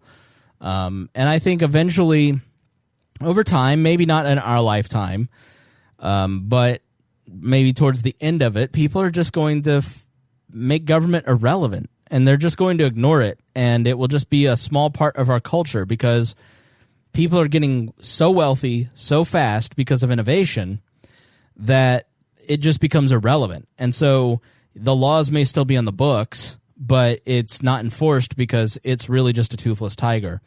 That's the hopeful scenario. The scary scenario is that we have a full-scale economic collapse, all of us die, and everyone nukes each other. So, yeah. So I don't see any politician of any stripe ever standing up and saying, we need to end discrimination laws and roll these back. I just don't think that'll ever happen. I mean, it'll just be like the laws in the books here in Indianapolis for horses. Like, you can't tie up your horse outside of a bank here in Indianapolis. It's just not relevant to our lives. So it has no meaning. You could probably, you're not going to find anybody tying a horse outside of a bank. So nobody observes it, nobody repealed it, it just doesn't matter anymore. Yeah, but what happens if, there's a blue wave, next election, and they pass something like healthcare for all? If they're just spending more money on government programs, that's just pushing us back even further. The reality is that we're going to have a reckoning at some point. And there's just there's no comforting way to say this. Like, there's just going to be a financial reckoning in this country. And maybe it's in our lifetime, or maybe it's in our kids' or grandkids' lifetime, but sometime in the next 100 years, we're going to have a depression. Because you just can't take on all those toxic assets from 10 years ago and print money and spend like this and open up the cookie jar and not have consequences to it. Like, there's consequences to it. And so, I think what you'll find in reading Rand's Atlas Shrugged is you'll see kind of a future of America. I think you'll kind of see the rapid control, basically the fascism, the control of businesses and vice versa, the control of businesses over government, the coziness that you have between select businesses who kind of represent the official state. They're private organizations, but they're basically deemed to be the state actors. And you'll just kind of see a quickening of regulation until finally the whole thing collapses. When that happens, I don't know, but I think I don't know that we can get enough people to get their shit together before then. But what I think we need to do as libertarians is to do our best to try, because on the other end of that collapse, what gets implemented? You know? And so, that's what the Alex Jones wing thinks. So what they kind of say is what is happening is intentional. That the global elite and the banking institutions, the corporate media, the highest of the politicians, the mega corporations, they are all in cahoots trying to create a neo-feudal system where a select few run the world, basically, and everyone else serves this global state.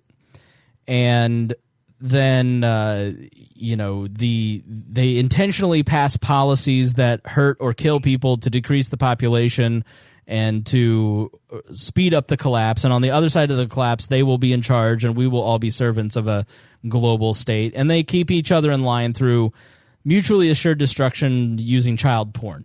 So that's the Alex Jones worldview in a nutshell. When you hear that, you go, well, that seems pretty rational, but I just tend to think that if we're heading that direction, a lot of people in this country, as I have seen in historical cycles in American history, you go through a progressive era and then people go, what the fuck, and snap out of it. And then you go through FDR and they go, what the fuck, and they snap out of it. And then they go through LBJ and they go, what the fuck, and they snap out of it. And so there's always kind of this push and pull, and I think that's actually where we're going to get here in the next 20 years. So we're going to get a group of people once Gen Z and younger millennials like yourself kind of take charge, where they're going to go, enough of this. Yeah. We're not doing boomer government anymore. Yeah. No, I definitely can see like another revolution coming, like just how far everybody's splitting up, and like things like the Green New Deal, like we're not gonna let that happen. Like I just feel like there's too many people that are against that at some point we are just gonna have to stand up. Yeah. and refuse it. And it's kind of a scary thought, but I feel like that's what would have to happen,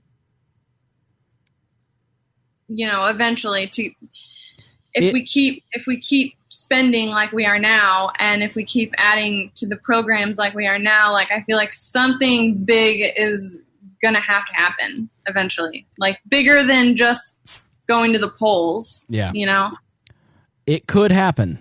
I mean, it could happen. I mean, and I think to think that it couldn't happen is naive. But I do think that things are getting worse and worse. But I think we're kind of, if you go watch the Vietnam War by Ken Burns on Netflix, which I cannot recommend enough, it's so good.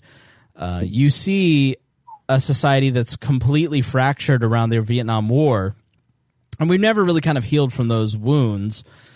But most people don't realize there were like 10,000 domestic terrorist bombings in the United States in the early 70s. Like, things were really bad. 20,000 people showing up to riot in certain places. Like, it was assassinations of political people. And we survived that. We came out on the other side of that. So I think it's all survivable. I'm not a collapsitarian, because I don't want anything to collapse. I don't want to see what's on the other side of the collapse if we can't get more than 1% of the polls. Yeah. So all right. Well, we're about at 2 hours. I don't know if you have more questions, but holy cow. Yeah, I'm glad that it flew by for you. I'm really fast. Yeah. I mean, I have, like I said, my family doesn't talk politics a lot, and most of my friends are left-leaning. I would say probably like 95% of my friends are left-leaning. And, this perspective of mine is fairly new. I mean, just within the whole last year is when I started really diving into it. I feel like since I've been looking into it, I feel really charged, and I want to spread the word. But I don't exactly know how to do that without sounding like really radical to them, or like, whoa, this is way out of nowhere for you. Like, do you know what I mean? Like, how could I help spread this message without, I guess, sounding totally out in left field? There are a certain portion of your friends that are just going to think that. And from either side. And you're just going to have to accept that if you talk politics or if you share a radical message, some people aren't going to like it. And you may lose some friendships, or some friendships may be strained. I have personally not lost a lot of friendships. I have become more of a bomb thrower, but I don't feel that I'm a bomb thrower in an angry, weird way. I feel like I try to do it in a humorous way. I try to pull people's minds a little bit to get them to think about things from a different perspective. But I provoke, but I don't try to be angry or mean about it. And I don't know if I always do a good job of that. I don't have a good perception of myself. But I have just come to the conclusion, especially over the last year, that I need to say exactly what I think. Usually in public, if I would say it in a Facebook private message, I should say it in public too, especially by virtue of the platform that I have been given due to this audience. There are a lot of people, and what I have learned in that the bolder that I am, the more courageous I am with my beliefs, the more respectable the group of people are that are telling me, You know, I never like anything because of my position, but I read your stuff all the time and I really agree with you. The people that give you crap are like 5 commenters. You'll start to see the same names over and over and over. And like, if you can just get to a place mentally where you just go, this person, I'm writing them off. You know, or like I'm thinking of my buddy John, who I just know John, and John's going to have a reaction towards anything that feels leftist, and he's going to be a little Trumpetarian, and it's just how he is, and it doesn't have to affect our relationship. And like my friend Wilson is a 78-year-old gay man who worked for Democratic congressmen who were some of the most progressive in the Congress in the 80s and 90s. Like, he's always going to be a progressive, and he's always going to give me shit from a left-wing perspective. But I can maintain a mutual respect with them. I will tell you that I often, the more spicy a take is, the more likely it is I have unfollowed that post. And I will then go back later and look at the comments when I'm kind of in a mode where I can give it the attention, and kind of, sometimes I never go back. Like, sometimes it's like, I put thought into what I said. I don't need to go read it.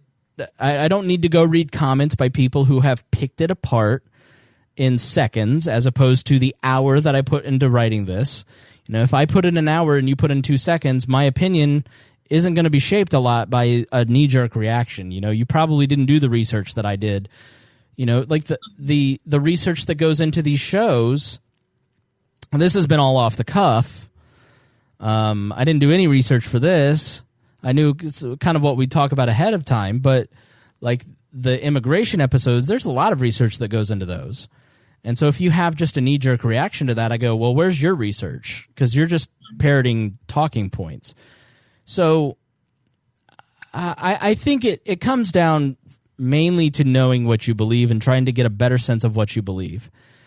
I think when you're early into it, or you're unsure of your beliefs, and you're kind of questioning a lot of stuff, you're better off asking a lot of questions or sharing content from people like Reason or Cato or Mises or We Are Libertarians or the Lions of Liberty, or people like, if you hear something where you go, man, that changed my mind. That really, like, I understand this better, or I never saw it that way. You know, sharing it and saying, I had this made me think about things in X way. You know, that's not necessarily controversial. It's just saying, like, I never thought of it this way, and letting them doing the heavy lifting. I think you'll get into trouble if you do kind of what I have always done, which is I have a thought, I'm going to make a grand statement, and I'm going to cause trouble with it. And now I look back through my memories on Facebook at stuff I said 5 years ago, and I go, that was stupid. I'm much more prolific in what I post now than I was back then, but the stuff that, like, I think about the stuff that I said on this show 5 years ago, and I go, I was stupid. I listened to me 15 years ago on the radio, and I go, I don't know anything. And so it's just a progression. And so know what you believe. Know that you'll never be completely satisfied with your intellectual journey. There's always going to be gaps in your knowledge, and you just have to admit, like, I don't know much about fractional banking, man. Like, go look up Mises stuff. Like, go read Rothbard. But if you have something that you passionately believe, you should talk about it. For me, the border situation is something that I'm passionate about, that I need to talk about. I need to wake people up to what's going on in their name, because these are very fundamental rights that our country is violating, and you can't just be okay with that. You know, and so I know that this is wrong. I have the evidence. How do I put that into a persuasive, convincing argument? It may take me 2 hours to lay all of this out, but what is going to persuade people to come to my opinion in a way that is not button pushing? You know, I think like the Liberty Hangout people, or the Turning Point USA people, like sometimes, or the Crowder crowd, like maybe not those people specifically. Liberty Hangout's a great example. I don't know if you know who that is. Okay, it's like this blog of Trump supposed libertarians who literally just post stuff that they know is going to inflame people. You know, and they just want a reaction. So I try to think about it and I go, what is the best way that I can persuade somebody that disagrees with me? How can I present my point in a way that will convince a fence sitter? You will never, ever, ever be able to convince your Aunt Donna that brown people should be allowed to come here to this country. You will never be able to convince that one commenter who comments on every post that they're wrong about their worldview. But dozens of people will read your exchanges with those people. I will spend time commenting on Facebook stuff because dozens, if not hundreds of people read my exchanges with those people. And so it's been great for me to kind of sharpen my arguments against some of those very stubborn, parroting people because it helps me work on my argument. So when I get to the show, I'm ready to kind of tell you, okay, you're going to hear your Facebook friend say X, and here's what I think about it, and here's my counter to it. And I think that has kind of helped me. In terms of being radical, some people are going to see it that way.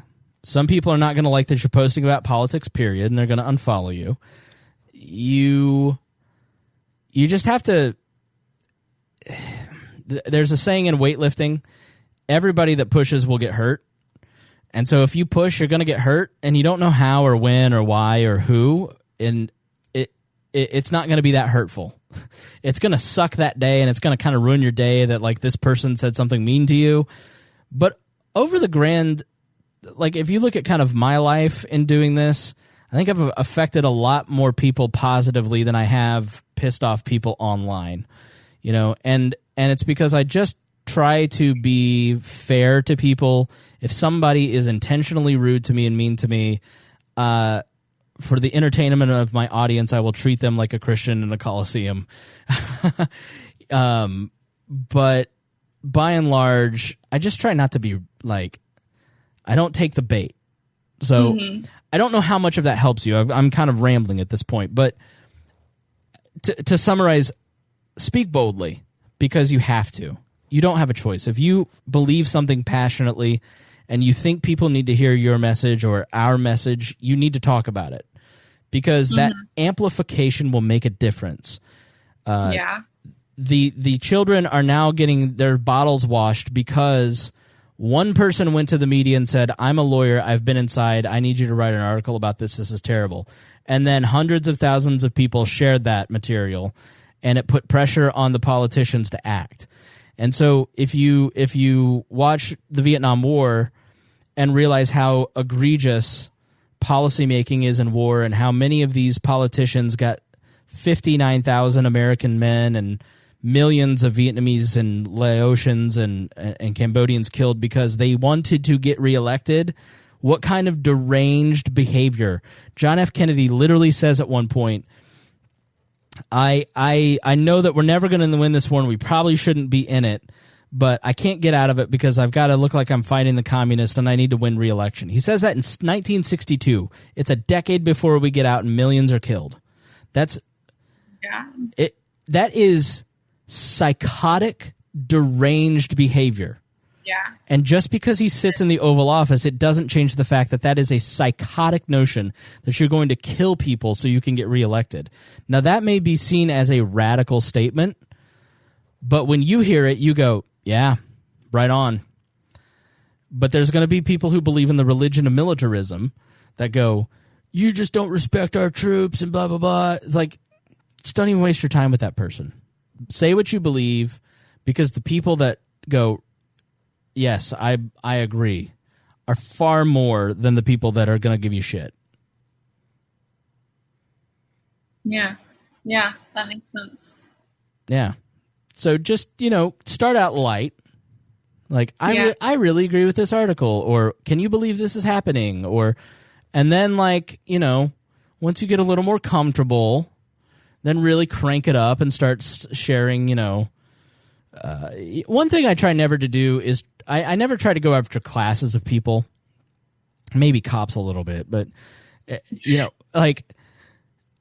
I never try to go after soldiers or teachers, or I will occasionally just to try and prove a point. I will occasionally say cops are teachers are becoming worse than cops in terms of wanting and demanding respect from the citizenry. And it's to illustrate the point that just because you are a civil servant, it does not mean that we need to bow down and kiss your ass. In fact, it's the opposite. If you demand respect from the taxpayers, wrong. You should thank us for your paycheck. Like you're stealing from me to earn your money. And the idea that we have to respect all teachers and all police and all soldiers is really just a backhanded way for us to politely accept the fact that we're being robbed.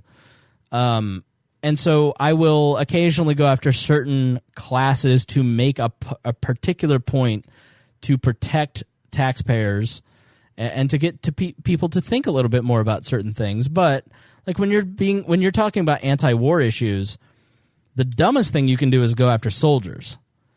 You know, like all soldiers are baby killers is about the least persuasive argument on the planet. Because in reality, if you've talked to soldiers, most of these guys just wanted a better economic opportunity, the GI Bill, or, you know, free college. And then they get in and they realize like how fucked up everything is, and then they vote Ron Paul. Like, so you if you talk about broad swaths of people, you can get into a lot of trouble. You know, so just try to avoid anything that feels too personal. Stick to ideas. You know, if you get good enough at this and become a professional shitposter like myself, then think about it. But I kind of know where the boundaries are on this stuff because I've done it so long. Yeah. Yeah. Okay. So what are you going to post first? Is there something you've wanted to post and you're like, I shouldn't say this? There's a lot of things that I want to post that I don't post. Like what? I don't know. I can't really think of anything off the top of my head, but I'm just kind of one of those people that like, I don't really like to offend people a lot of the time. Right. Like I've always been sort of like a kind of passive person, and I don't like to stir things up, but I mean, like learning all this, I do feel really charged up, but I don't know how. I'm not used to putting my message out there. Mm-hmm. You know what I mean? So I'm just kind of not used to that. I don't know how to explain that very well. No, I get it. It's uncomfortable. And when I started the show, it was like, who am I to tell people that I'm an authority on anything and to declare that I'm a political pundit? Like, it was very odd to people that I had declared myself a political pundit.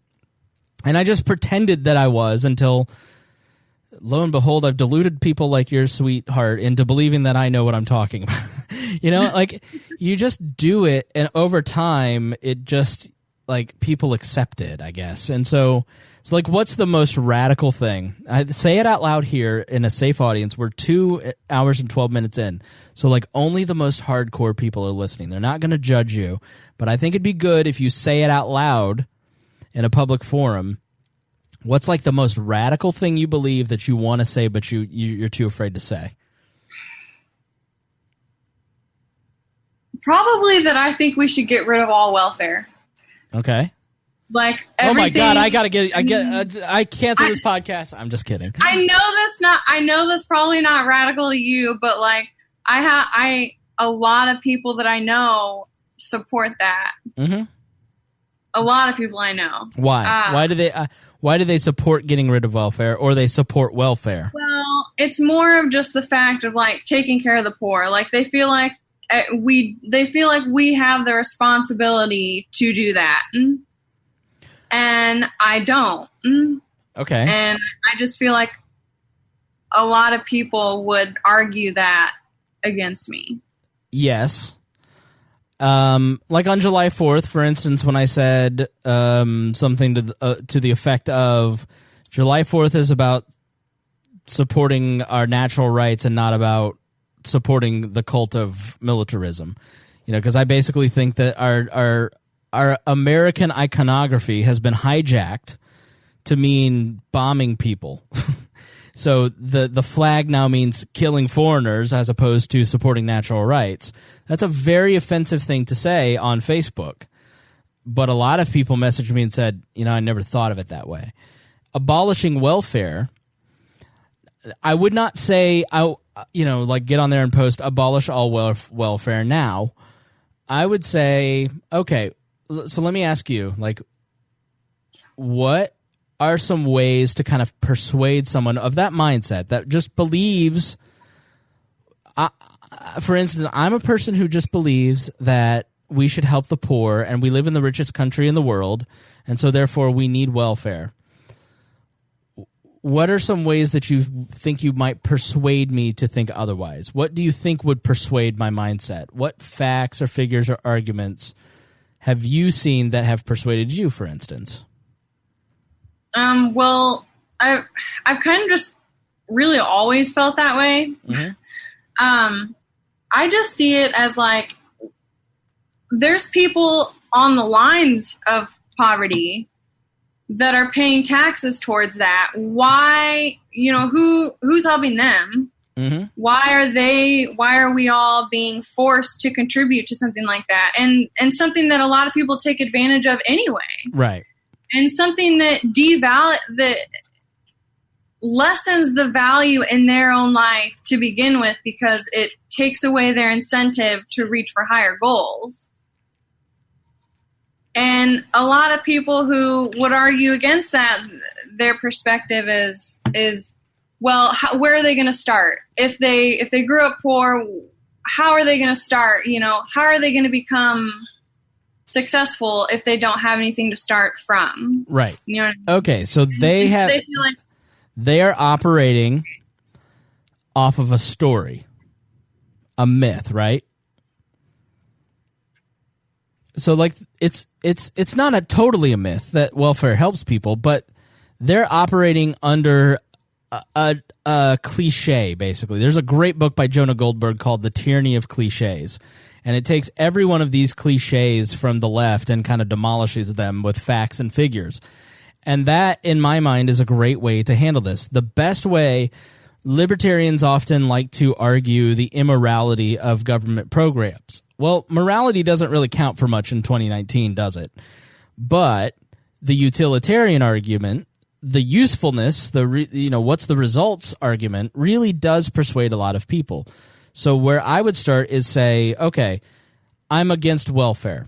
Well, what kinds of welfare are there? Like, what does welfare look like in the modern United States? What programs are there? What programs are working? What programs are not working? So I would always, if you're into a subject like, let's say welfare, Google welfare think tank. See if there's a think tank that is working on welfare research. Maybe some conservative think tanks like AEI or Stanford and the Hoover Institution are working on programs, and maybe they have a paper, a study, or a report that you can download and read about statistics on welfare. Maybe there's a book that you can get from the library that talks about welfare from an anti-welfare perspective. And find that single source or several sources and read about it. And what you learn is, A, how does welfare work? Who is on welfare? How is it accessed? How is it ineffective? How is it inefficient? And here are the 15 reasons why it doesn't work. And then you're going to understand the issue a lot better. And you now got facts and figures to kind of attach to your feelings. And then find supporting articles or maybe even some of those resources and share that with your friends and say, we believe X, but Y is true. And I didn't realize that 58% of dollars spent on welfare by the federal government are wasted. I made that figure up. But, start persuading people with those facts and figures that you've learned. And what you realize is once you've studied and I've been studying for 20 years now. It's very hard to beat me in arguments on things like immigration because I've been arguing immigration for 20 years. These people who got interested in politics in 2016 because of Trump and they're 18 years old on Instagram, they're fucked because I have been arguing this for so long and they're arguing cliches, and what you realize is you start to pick that stuff apart with facts and figures and they can't keep up, so they get mad and they leave. But for you to really persuade people, you need to be informed first. And so take that thing that you're kind of like, all right, this is a sincerely held belief.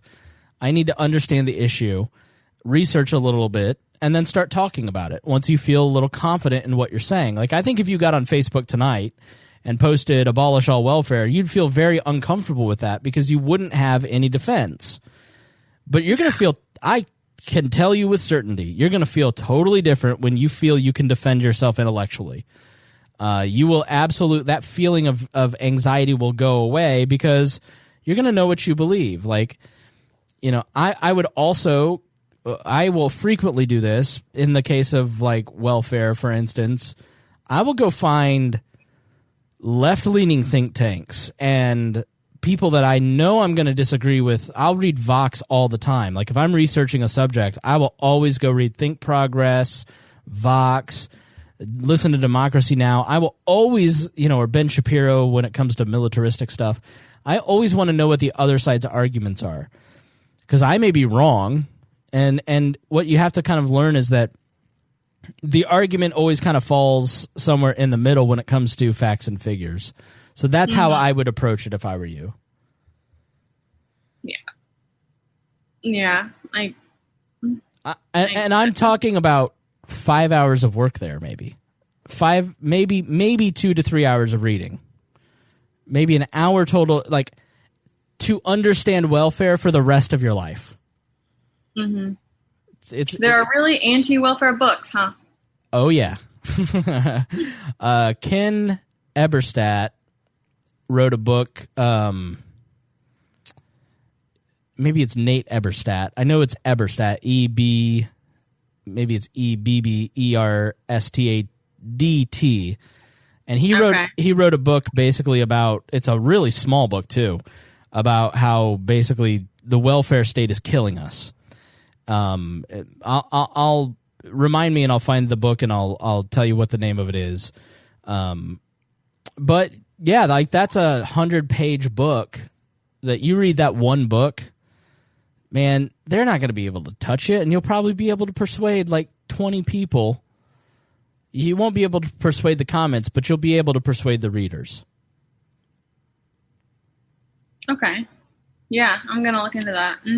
Yeah. Start with one subject that you're passionate about, get your bearings, and then what I now have a whole system down. That's why I can do a show every week on something different. Like, I have to take break weeks. Like, I'll be on vacation because I have to read a bunch of stuff. But, you know, I'm constantly reading things on politics from both a moral perspective, but also the utilitarian perspective. You know, what are the philosophical principles, but what are also the policy results? And once you kind of learn how to do that research, it's not easy, it's dedication, but it's not hard. It's really fun, like to go through and do this stuff. So you'll start with welfare. You'll kind of go, oh, this is how you do research on this stuff. And then you can do welfare and then immigration and then Iraq and then the history of World War I, and that, you know, and it helps having a research team, so which I have. Yeah. All right, so what has been probably the most surprising aha moment that you might have had during this? Oh goodness, I don't know. Honestly, I haven't really had an aha moment, except for the, you know, learning that, you know, the Federal Reserve is totally separate from the federal government. Yeah, most people are stunned. Yeah. But I don't know. I haven't really had like an aha moment. It was not. I mean, I got a lot of perspective from you on certain issues that I'm thinking differently of now. Give me a couple examples. Well, the environmentalism, I mean, it makes sense. The government isn't really doing a good job anyway. So what's the difference between that and having private organizations running it? Right. So I mean that makes a lot of sense. It'll be more moral and more effective. What's the downside? Yeah, true. I mean, and if we did have a court system that, wasn't screwed up, if we had one that worked the way it was supposed to, I feel like we would be able to take people to court more easily for the environmental damage that they do versus now when I feel like we kind of put that responsibility on the government and then they end up just doing a shitty job anyway. Right. So. But at least we all feel like something was done. Yeah.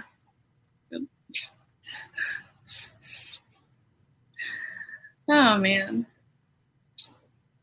So yeah, I don't know. The show's been going on for like 2 hours now. I suppose we should probably yes, wrap it up. So, give me your final thoughts. Anything else that you'd like to say to the audience? Well, I hope that there's some other newbies out there that listen to this and found something helpful from it. Yeah. I hope. And hit me up if you're one of them. And Miranda, if you have more questions, if you have more thoughts, I'd love to have you back on. This was great. This was a lot of fun. Yeah, I was gonna say I'd probably be adding more onto the Facebook page or something like that later on. Definitely. I really liked the response that I got last time. I got a bombardment of information, which was really nice and helpful. So everybody on there seems pretty helpful, and I appreciate that. Yeah, don't be shy. Like, if you have questions, ask. Like, that's the only way you're going to learn, and you're not going to get screeched at. Our audience is pretty nice. Like, Miranda, you got very helpful responses, and that's one thing that I pride myself about Wall, is that it has created an environment that is accepting and friendly of people that don't know everything. Mm-hmm. Yeah, and I feel like that is what's going to turn more people onto it. Like, yeah. Like you mentioned, you can't just kind of like shout your opinion and expect people to like come to your side. Like, you're going to have to be understanding and see things from their side too. All right, great. Well, with that, we're going to end it. And Miranda, thank you so much for taking the time. Yeah, thank you so much for having me on. Absolutely. And thank you to everybody that's listening. And if you've got questions, join that Facebook group or a Discord if you're not a Facebook person, or just tweet at us or email us or whatever. And we'll be happy to get back to you as soon as we can. Thank you to Miranda for joining me. Thank you to all the patrons, and we will see you in a couple of weeks.